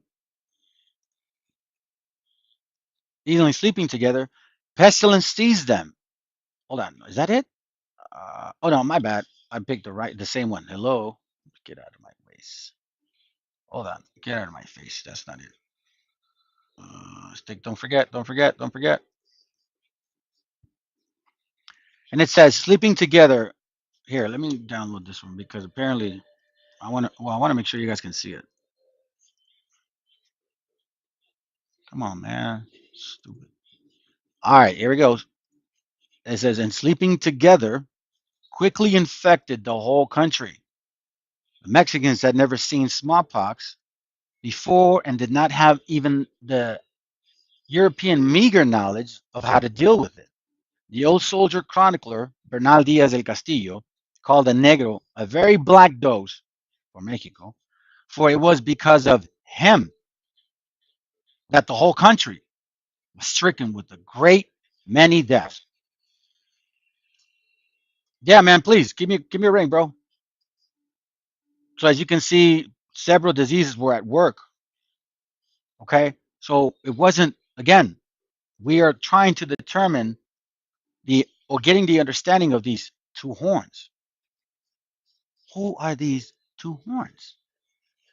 So I'm going to show you this real quick. There's the last link, and then we'll finish it off. There's another point. See, Black History study tours. When they tell you who they are, start believing them. Here they go. Oh, it was the same website. Here goes again. The rings of the Moors were as fire. Their faces black as pitch. Their eyes shone like burning candles. Their horses were stripped as leopards, and the riders fiercer than a wolf and a sheepfold at night. Man, that's a Habakkuk 8. Habakkuk 1:8. If it isn't so, then I don't know what is. Again, 1300 years it was coined. Prior to that, it was prophesied. And look at this, family. You see, they're always good at showing us. Hello? See, for example, right here, right? Look at this right here. For example, right here. Look at this eagle. Look at this eagle. You see these two heads? Two horns. The eagle that flieth. Two nations from afar, from the end of the earth. Look at this. How much more do we need to see? Now, this is just me. I'm not saying I don't want to relate that to the scriptures, but I find it ironic that the eagle the eagle with the talon or the snake.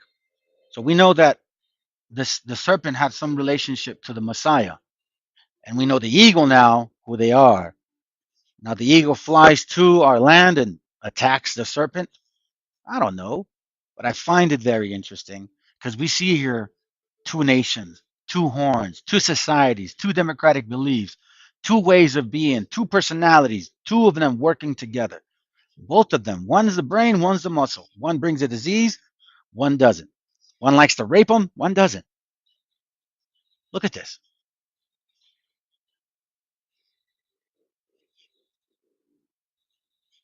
This is, remember, when they tell you who they are, start believing them. Eagle.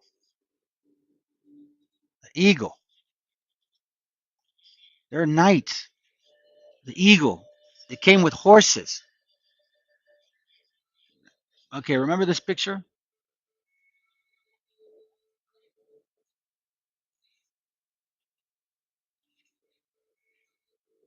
Let me see. Watch this. Look how they came in with their horses. Their faces black as pitch. They'll fly as the eagle.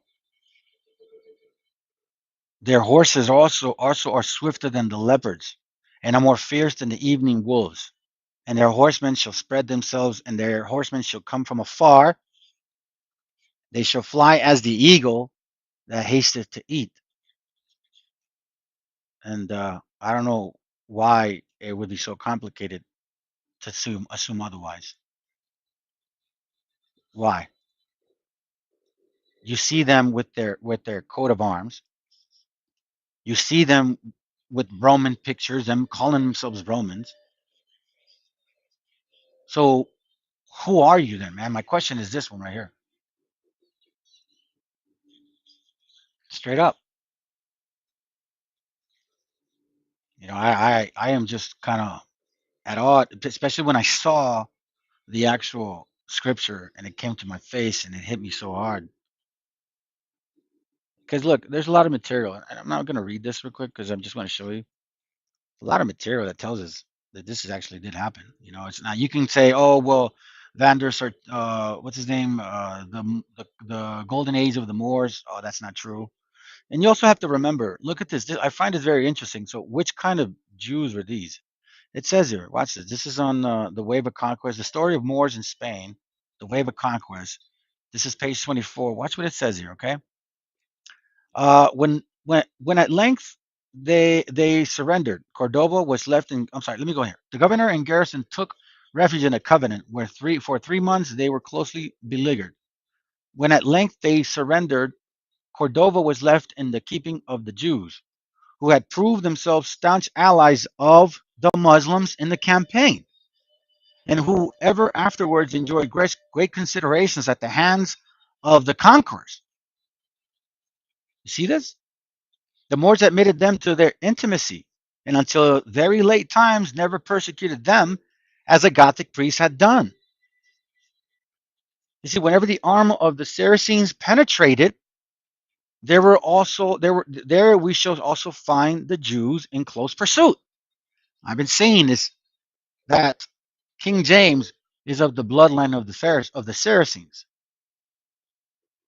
I shared that in another older class. While the Arabs fought, the Jews trafficked. Who are you guys? Which Jews are these? And when the fighting was over, Jew and Moor and Persian joined in that cultivation of learning in the philosophy and art, which preeminently distinguished the rules of the Saracens in the Middle Ages. Again, King James, with this crest, the horse, the guy riding with the sword, that's the Saracen crest of North Africa. These are facts, okay? And it says here that, look, it even talks about how they came in.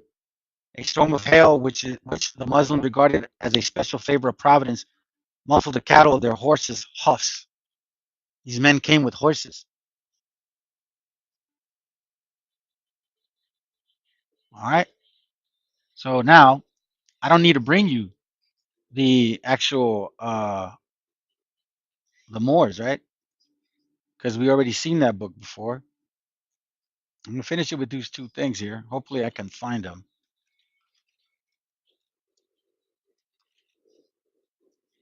Let's see if it's right here. Look at this, fam. Abraham Lincoln, remember, the North and the South, okay? The North and the South, that's our topic, the two horns, all right? Let's not forget, family. This is from a book called Black Slave Owners. I don't have the cover. I've showed it to you guys before. Black Slavers, I believe, something to that effect. Chapter 2, watch what it reads. On January 1, 1863, President Abraham Lincoln signed the Emancipation Proclamation, thus initiating the legal process to free the slaves in the rebellion southern state and eventually to eliminate chattel slavery in the North America, North and the South, two horns. The ramification of Lincoln's proclamation affected not only thousands of white slave masters, but hundreds of black slaveholders. In Charleston City, for example, there were 91 free black masters who owned 268 slaves when President Lincoln signed the historic document. That historic document. Upon the conclusion of the Civil War, more than 75 black masters in that city were instructed to free their slaves, who numbered 241. The number of black owners during the war's years was a fraction of the total slaveholding community of African Americans over all the slavery years in South Carolina. Explain that to me. In 1860, the number of black slave masters was reported to be 171. That's still 5 years prior, who held 766 slaves in that state. In 1860, the phenomenon of black holding was declining. In fact, between 1850 and 1860, the number of colored masters decreased 42.4%, while the number of slaves declined by 40%. Yet before the sixth federal census, free black slave holdings was no means of diminishing enterprise, but growing trend, which peaked at 1840. And the first census was in 1790. And we see here a massive amount of slaves. And that's not all. The way they went about this, the deception, the the attitude of a lamb, poor me. Next page. By 1840, however, the community of black slaveholders was beginning to suffer a decline. Suffer, meaning you guys were complaining about it. Most of the reduction occurred in Charleston District, where the majority of colored slaveholders lived. The largest losses appeared within the community of Charleston Neck, where the number of colored slavers decreased by nearly 220 masters, leaving only 58 slaveholders in 1850. One reason was that, this says, such dramatic declines were caused by several factors. One reason was that many free blacks who owned slaves refused to inform the census takers of their slave property. Really? Man, you know what? That's funny because that sounds like now. For example, Peter Des Verney, a free mulatto of Charleston Neck, did not report his slave, Laviana Cole Sanders, when the enumerator inquired about the composition of his household in 1850. Yet the female slave had been in the service of the colored man since 1837 and remained under his authority until 1861. So what color was she? You guys want to know? You see, these things you have to answer, Canaan. You're not getting away with this. You can hide behind Nate the Snake all you want, and he can galore you guys with so-called big words. I see right through your snake ass. Watch this real quick.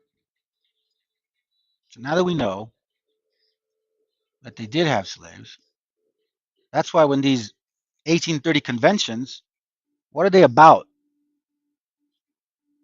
Because if you guys were slaves, why would your slave master let you attend a all Negro convention in 1830? Negro convention, 1830. But you guys were in slavery? No, actually not. I brought this book out. Just gonna reference it. You know how it goes, bro. You see, to the left is the back is people of color, and the numbers to the right or in the middle are the slaves of people of color, and the ages to the side. And you see all of this here, all of these from state to state. The book is called, Jay, I hope you're still here. The book is called Free Negro Owners of Slaves in the United States in 1830. Negro Convention. Where was the unity? No, because as laws were being passed and you were owning slaves and the territory of our northern brothers were being taken, they were given to you, to your people, through head right plant programs. And you guys were indentured servants, never slaves perpetual like our native brothers. And Partis Equitas Ventrum of 1960 is exactly that. A law that was passed against our sisters, not black women. The history of free Negroes. The report on the absentee ownership of slaves in the United States. And you guys are very good at hiding shit. So are you going to ask for reparations now that we're finding that you mixed with the white man for a long time? That a lot of you are actually white, like from your Caucasian granddaddy? You may be dark as hell, but you may be brown, but you still of your white granddaddy. You got people from the African continent, right, and the eastern part who is telling us now that the only reason you look this way is because you mix with the white man.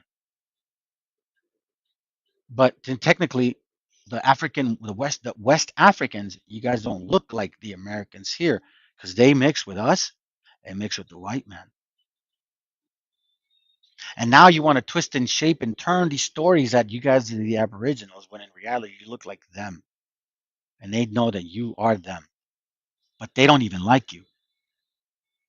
You see, that's the thing that you're going to have to come to reality. Your time is done.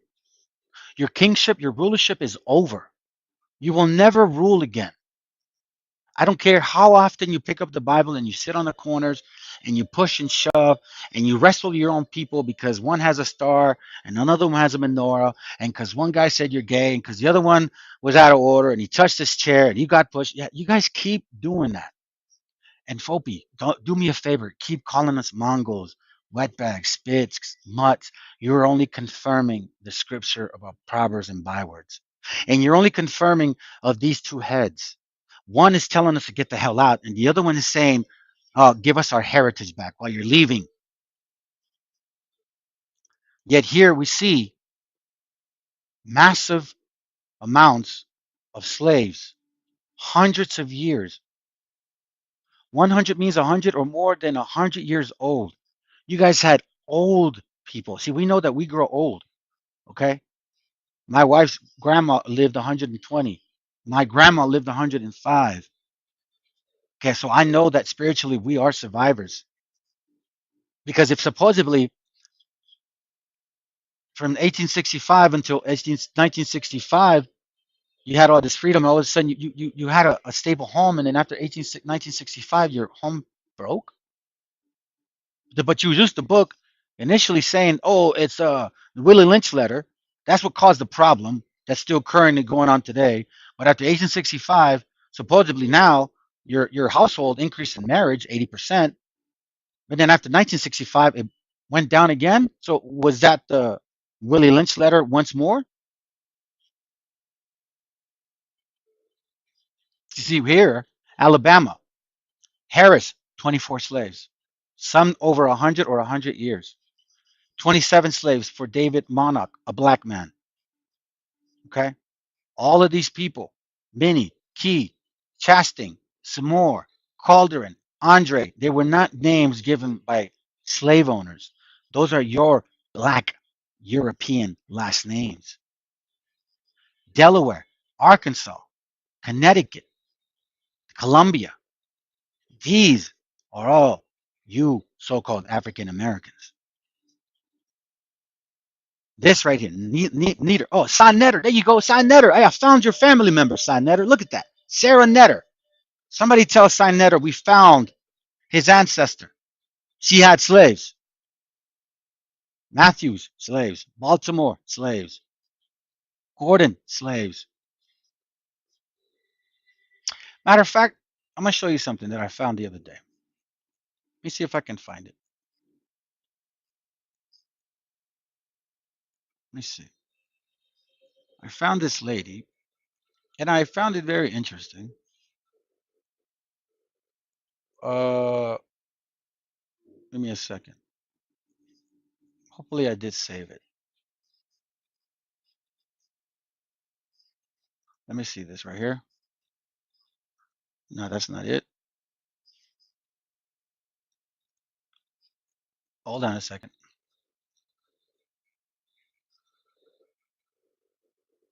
Is that it? No, that's not it.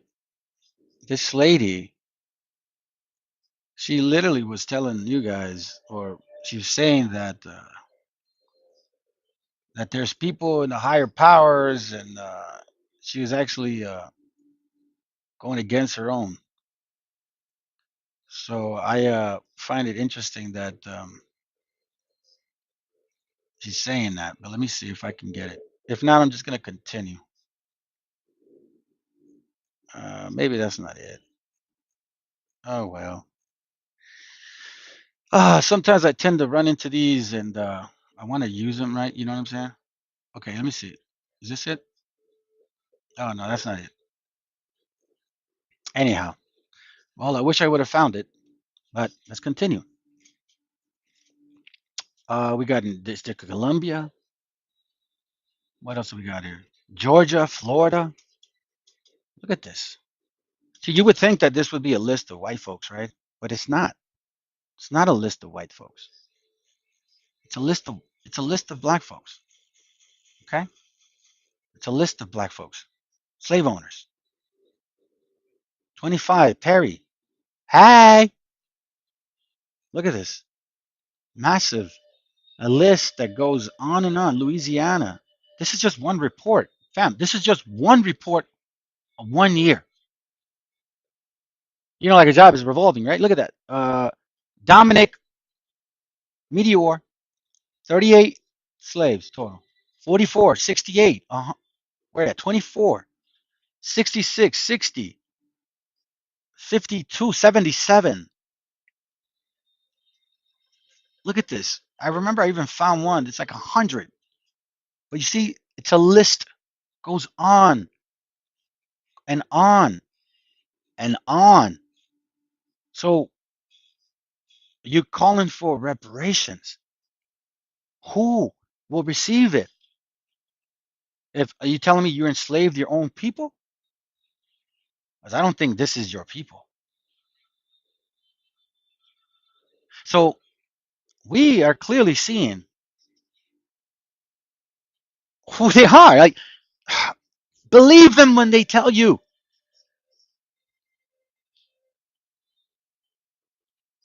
I'm going to finish it with these scriptures, man. Watch this real quick. Ezekiel chapter 3, verse 6. This is why they are flocking to the word of God right now. Right? Ezekiel 3:4, it says, then God said, mortal man, go to the, oh, sorry, no, my bad. It says, Ezekiel 3:4 says, and he said unto me, son of man, go thee unto the house of Israel and speak my words unto them. I'm sorry, the house of, where am I at? And speak my words unto them, for thou art not sent to a people of a strange speech and of a hard language. Remember, an ancient nation of a strange speech, but to the house of Israel, not to many people of strange speech and of the hard language, whose words thou cannot understand. Surely, had I sent thee to them, they would have hearkened unto thee. But the house of Israel will not hearken unto thee, for they will not hearken unto me. For the house of Israel, for all the house of Israel is impudent and hard-headed. And are we not? Are we not?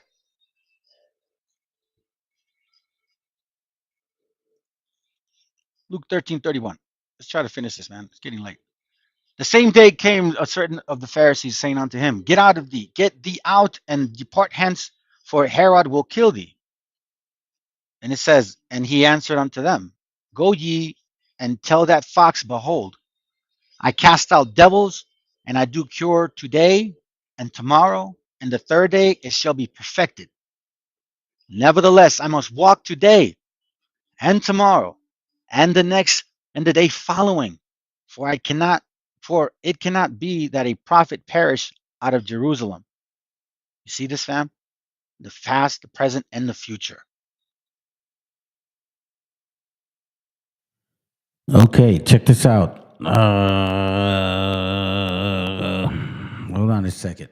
Let me show you something, and then we'll be right through. I wanted to save this for the last.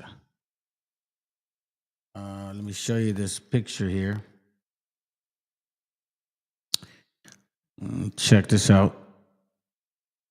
Well, you know, a lot of people talk about a lot of things. A lot of people claim, like, it's like if I'm trying to be somebody that I know I'm not, even though all documentation says it, I'm still avoiding it. Yet I'll use some of their information just to kind of, you know, patch up the holes that I have in my so-called belief. But when you read real facts, it's just like, bro, you can't deny this shit. So let's read about this. This is from Leo Africanus, who was not a white man.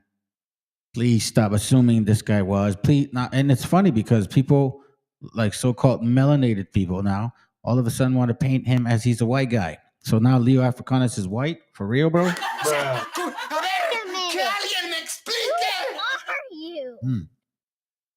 Page, I believe, 6 of chapter 2. It says, about the original of the Africans, our historiographers do much disagree. For some will have them to be divided from inhabitants of Palestine because, as they say, being expelled out of their own country by the Assyrians. So this is talking about the Bible, like Babylon. Do you understand what I'm saying? Because that's what it all, if you believe in the Bible, it all, like, you know, grew from. Not Africa, not Europe, no one else, like right there. Okay? Let's continue. Hold on, where am I at? Okay. They came at length into Africa, and seeing the fruitfulness of the soil, chose it to be their place of habitation. Jubilees chapter 9, Jubilees chapter 10 clearly clarifies, if you believe in the Bible, why they were supposed to be where they are. Others are of the opinion that they took the original from the Sabians, a people of Arabia, whatever that is, and that before such time as they were put to flight by the Assyrians or Ethiopians, as they had been aforesaid, sorry. Some other reports that the African descended from the certain people of Asia. Don't we hear all these all of these options?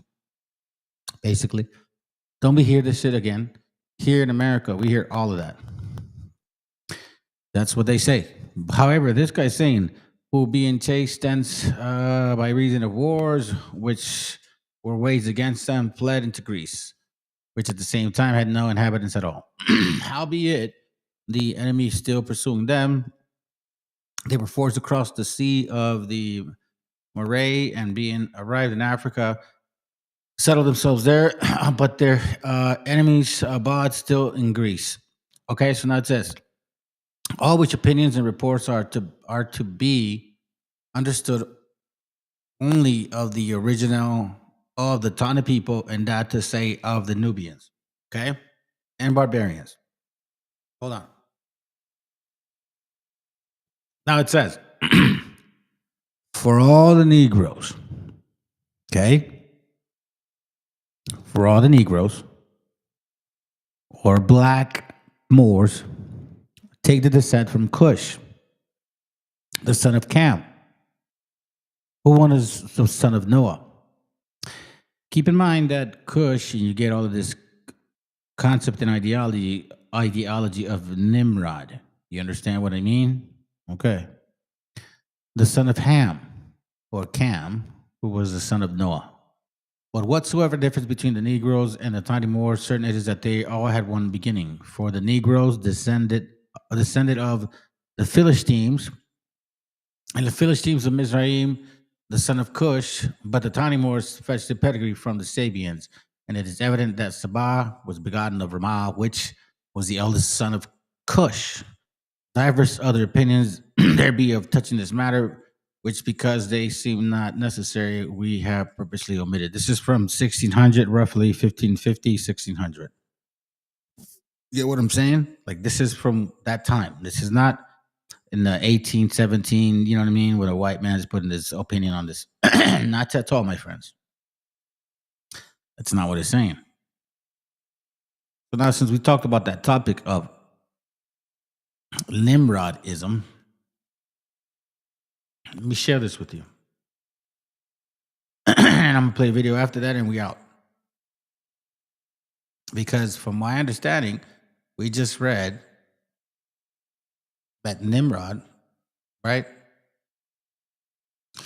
is who? The son of Cush, right? Let's listen in.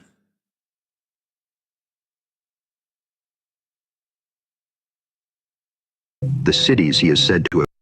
Nimrod's kingdom is notably associated with the land of Shinar, which is often linked to ancient Mesopotamia. The cities he is said to have founded, such as Babylon and Nineveh, were significant centers of early civilization.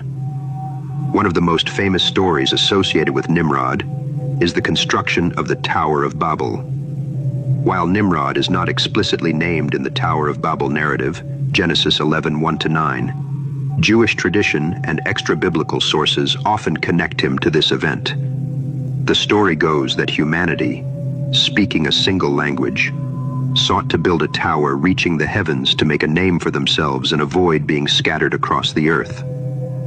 The Anunnaki, displeased with their pride and ambition, confused their language, causing them to stop building and scatter. In various Jewish, Christian, and Islamic traditions, Nimrod is depicted as a rebellious and tyrannical figure who defied God.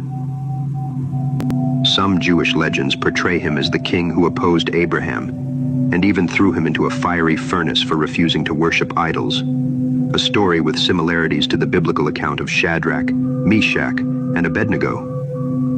In Islamic tradition, Nimrod is often identified with the ruler who opposed the prophet Abraham. According to Islamic legend, Nimrod claimed divinity and sought to challenge Allah. When Ibrahim called on Nimrod to recognize the true God, Nimrod responded by attempting to demonstrate his power, such as by building a tower to reach the heavens. For the Babylonians, the name Babel meant gate of the gods. It is generally believed that it was given this name since it was the seat of the pagan cult of Baal worship. It was there that the tower was built to honor the pagan pantheon and to challenge the authority of the living God. Cush was the father of Nimrod, who became a mighty warrior on the earth. He was a mighty hunter before the Lord. That is why it is said, like Nimrod, a mighty hunter before the Lord. The first centers of his kingdom were Babylon, Uruk, Akkad, and Calneh in Shinar. From that land he went to Assyria, where he built Nineveh, Rehoboth-ir, Calah, and Resen, which is between Nineveh and Calah, which is the great city. Genesis 10 verses 8-12. According to some researchers, the Tower of Babel was an attempt by humanity to build a spaceport, a launch facility designed to reconnect with the Anunnaki, the advanced extraterrestrial beings who had once inhabited Earth. This idea suggests that the Anunnaki, often depicted as gods in ancient Mesopotamian texts, had left Earth, possibly returning to their home planet, Nibiru. The tower, therefore, was humanity's ambitious project to reach the heavens and re-establish contact with their celestial benefactors. Nimrod, the great-grandson of Noah, was a central figure in this grand endeavor. Nimrod was not only a powerful ruler, but also a Nephilim hybrid, a being with both human and divine, Anunnaki ancestry. His extraordinary abilities and ambition drove him to spearhead the construction of the Tower of Babel. Nimrod's goal was to create a direct link to the Anunnaki, harnessing advanced technologies that had been passed down from these ancient visitors. The construction of the Tower of Babel, however, provoked the wrath of Enlil, one of the leading figures among the Anunnaki. Enlil, concerned about humanity's growing independence and technological advancements, saw the tower as a threat. He perceived it as an attempt by humans to gain access to the same cosmic power and knowledge that the Anunnaki possessed. In response, Enlil and the Anunnaki Council decided to intervene. According to this theory, the confounding of languages and the scattering of people were deliberate actions by the Anunnaki to disrupt the construction of the tower and prevent humanity from attaining the technological prowess required to challenge their dominance. This divine intervention caused the project to fail, and humanity was left fragmented, speaking different languages and spread across the earth.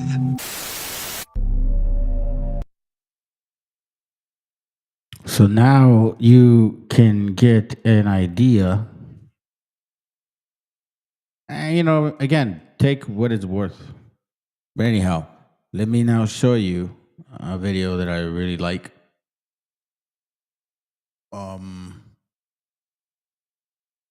I don't know too much about this history, so don't 100% quote me on it. But I think it's powerful. I think I love it, man. I love what this brother says. This señor right here. Okay, so after this, we out, fam. Have a good night.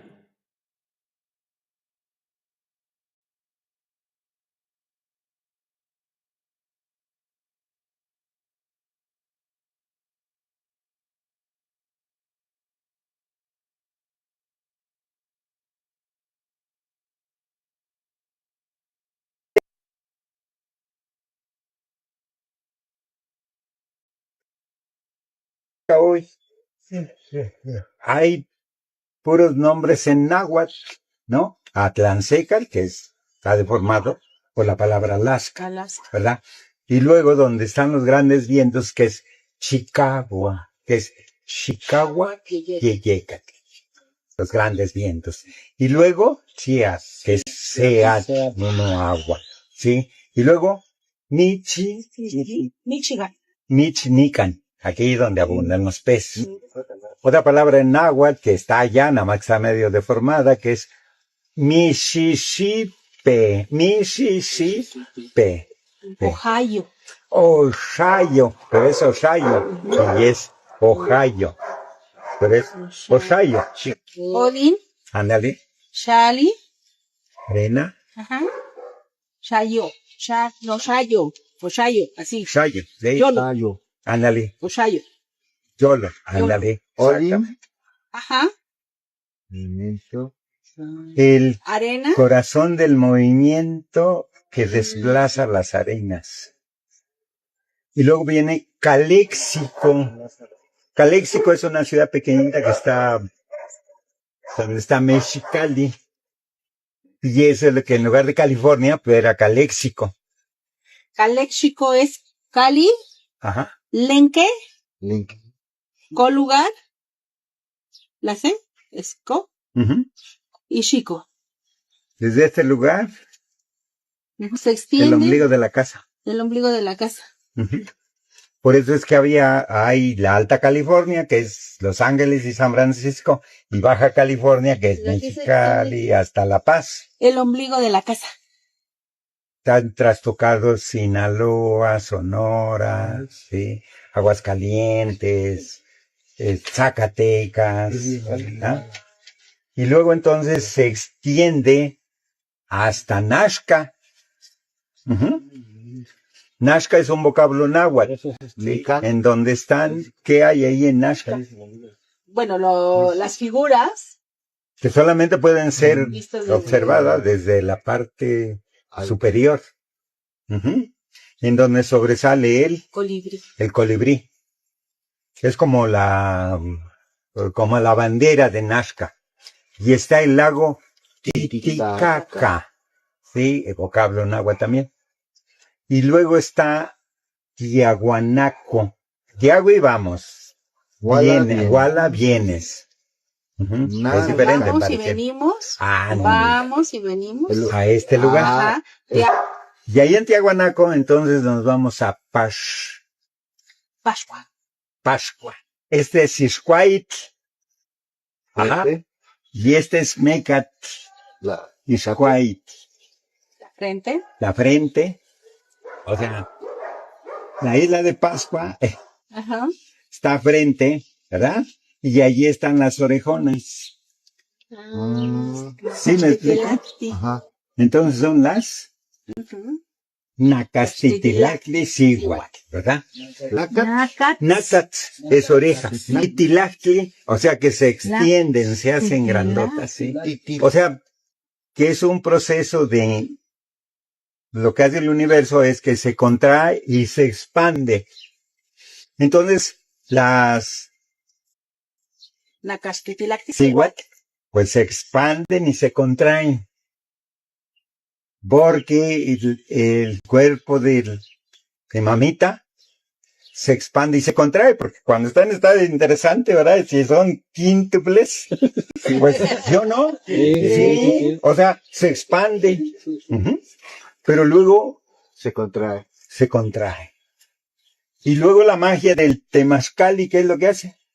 Pues regenera todo. Pues sí, o sea, ese cuerpo estriado lo va a comprimir con 4 sesiones nada más. Pero, ¿quién hace ese trabajo? Mayagüez, a través de sus manitas, ¿verdad? Sí. Y ella va a prodigar el ashishi.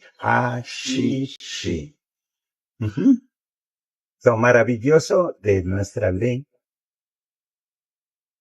All right, fam. So here you go, man. You guys saw it. You guys caught it. So Lord willing, things make sense for you. You guys have a good night. Thank you for being here. Please like and share. Obviously, it's for the algorithm to spread the word. That's really it. All right. Have a good night, fam. Peace. Mexicano bandido, todo el barrio prendido, siempre ando bien juido, siempre poniendo ruido. Mexicanos al grito de guerra, yo defiendo mi tierra, no me dejo de nadie, yo cuido a los míos, mi raza se aferra. Soy mexicano, esa es mi bandera, yo la levanto por donde quiera, verde, blanco, rojo hasta que muera, el barrio prendido ya quemó afuera. Soy mexicano, esa es mi bandera, yo la levanto por donde quiera, verde, blanco, rojo hasta que muera, el barrio prendido ya quemó afuera. Me voy tendido, me voy empinando mi bote, un poco mareado por la bebida y el borlote, me tiene hasta la riata la gente con su mitote, pero me despreocupo, me pelan todo el garrote, me para la chota, ya es por mi apariencia, que hay tantos delitos, que hay tanta demencia, yo no cargo nada, no más mi presencia, pinche puerco joto, atente a las consecuencias, si no topa el boy en breve nos para en la calle, no puede salir uno conmigo porque ya hay detalle, no quiere que conteste, quiere que yo solo calle, quiere mi dinero pero que chinga su madre, a la dica este sistema nos quieren ver abajo, pero tumbar gente quien les dijo que es trabajo, puro chingar al indio, váyanse mucho al carajo, loco no me rajo, lo bueno porque se armó la alianza más pesada del país, todo el mundo ya conoce las rimas de estos MCs, pa' ponerme más feliz, unos paisas de hachís, mis paisas en el gabacho bien truchas con la polis, loco en Guanajuato con los ojos bien tumbados, de coto con el quesada, rifando por todos lados, atento si prendo un blunt, en cabina cuando grabo, represento Nuevo León, junto a mi carnal el Davo, cuando voy pa' Jalisco el pasado está olvidado, con el perro de la C bien grifo, pedo y enfiestado, chécate mi banderón, unido como había soñado, bien bajado ese balón, compa lefty bien bajado, puro hip hop mexa, hasta que amanezca, pásenme un mezcal y que no se apague la yesca, ya saben que aquí andamos pilas pa' lo que se ofrezca, si escribo estas rimas es pa' que se enorgullezca. verde marihuana, blanca cocaína, roja la sangre que escurre de una nueva herida. Yo salí de la ruina, nunca se me olvida, con disciplina y respeto sigo en siempre la movida. Ando bien high, la vida es un freestyle, disfruta lo que hay, vivo entre el bien y el mal, carnal. Crazy life todo el día, vienda live, pinto tu barda con spray, lo que canto es real. Azules y rojas las sirenas que me persiguen, no suben pa' la virgen, salen todos cuando chifle. Mi barrio no lo pisen, que andamos todos grises, maldito policía, no quiero que me revises. Prende la mota en Canala o en Hitter, ando con mi flota y el dealer. Tenemos lo que se te ofrezca, tú nada más pide. Me dijo mi madre que de la envidia me cuide. Soy mexicano, esa es mi bandera, yo la levanto por donde quiera. Verde, blanco, rojo hasta que muera, el barrio prendido ya quemó afuera. Soy mexicano, esa es mi bandera, yo la levanto por donde quiera. Verde, blanco, rojo hasta que muera, el barrio prendido ya quemó afuera. Ya, ábranse cabrones llegó el mexicano partiendo sin necesidad de palanca. Todos jugamos en la misma liga, yo soy titular, tú ves desde la banca. Disfruto cada cosa que me pasa, colaboro y mi carrera se levanta. El mismo cabrón que antes no tenía nada se la pasa viajando y dice que canta. Por eso me caga enfermarme de la garganta. Pero aguanta, traigo mata natural y humo de planta. 2, 3 cabrones dando lata y yo haciendo más plata. De esto la vida se trata y pa' que sepas no es barata. MC Davo los desbarata con cada escalón que sube. Yo tuve la suerte de hacerme fama en YouTube. Hay 2, 3 raperos de antaño que me bajé de su nube. Los mandé pa' su casa y de premio hasta les pagué el Uber. Si alguien me tira es porque sabe bien que domino el negocio y quiere de mi parte. No quiero darlas de grande, pero si me tiras la neta me toca humillarte. Soy capitán, llevo el estandarte. Somos muy pocos los que hacemos arte. Este flow si es de Marte, tú dale like y comparte. México lindo y bandido, diario a Diosito le pido que me cuide a la familia si un día el cora ya no late.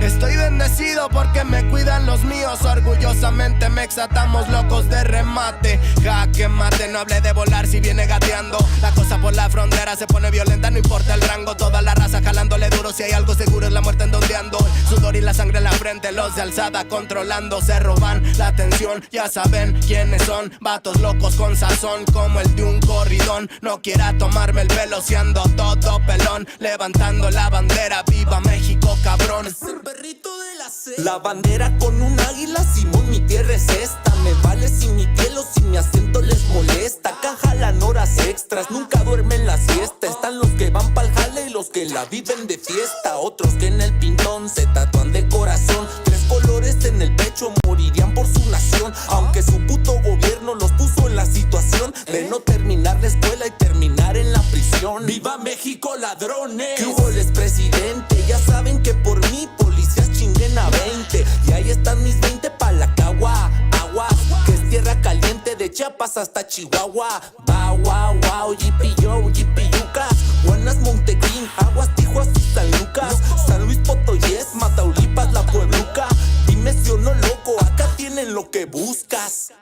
Soy mexicano, esa es mi bandera. Yo la levanto por donde quiera. Verde, blanco, rojo hasta que muera. El barrio prendido ya quemó afuera. Soy mexicano, esa es mi bandera. Yo la levanto por donde quiera. Verde, blanco, rojo hasta que muera. El barrio prendido ya quemó afuera. Puro hip hop mexa, perros, 2023. Ey yo, ey yo. Somos la santa carnal. Los machilones de la plaza. Oye, DJ Dunde que en los scratches. Desde alzada, mi perro. No saben quién soy o sí. Oye. Viva México, cabrones.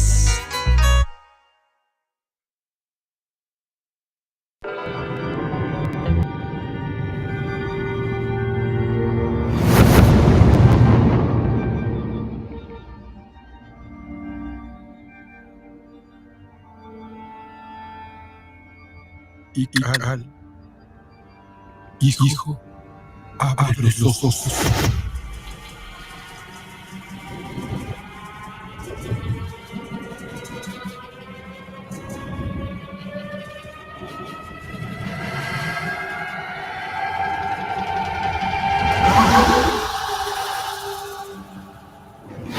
Tu cuerpo se queda con nosotros, pero tu espíritu debe seguir.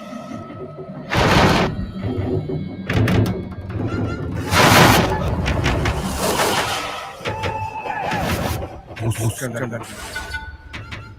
Aléjate de las sombras. Deja que nuestro dolor sea tu fuerza. Desde aquí iluminamos nuestro camino.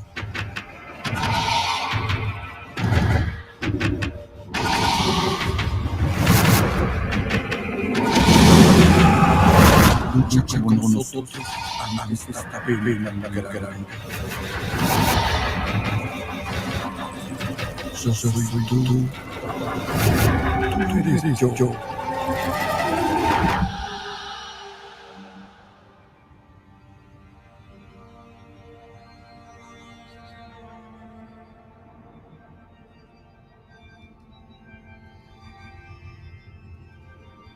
La muerte que hoy nos separa,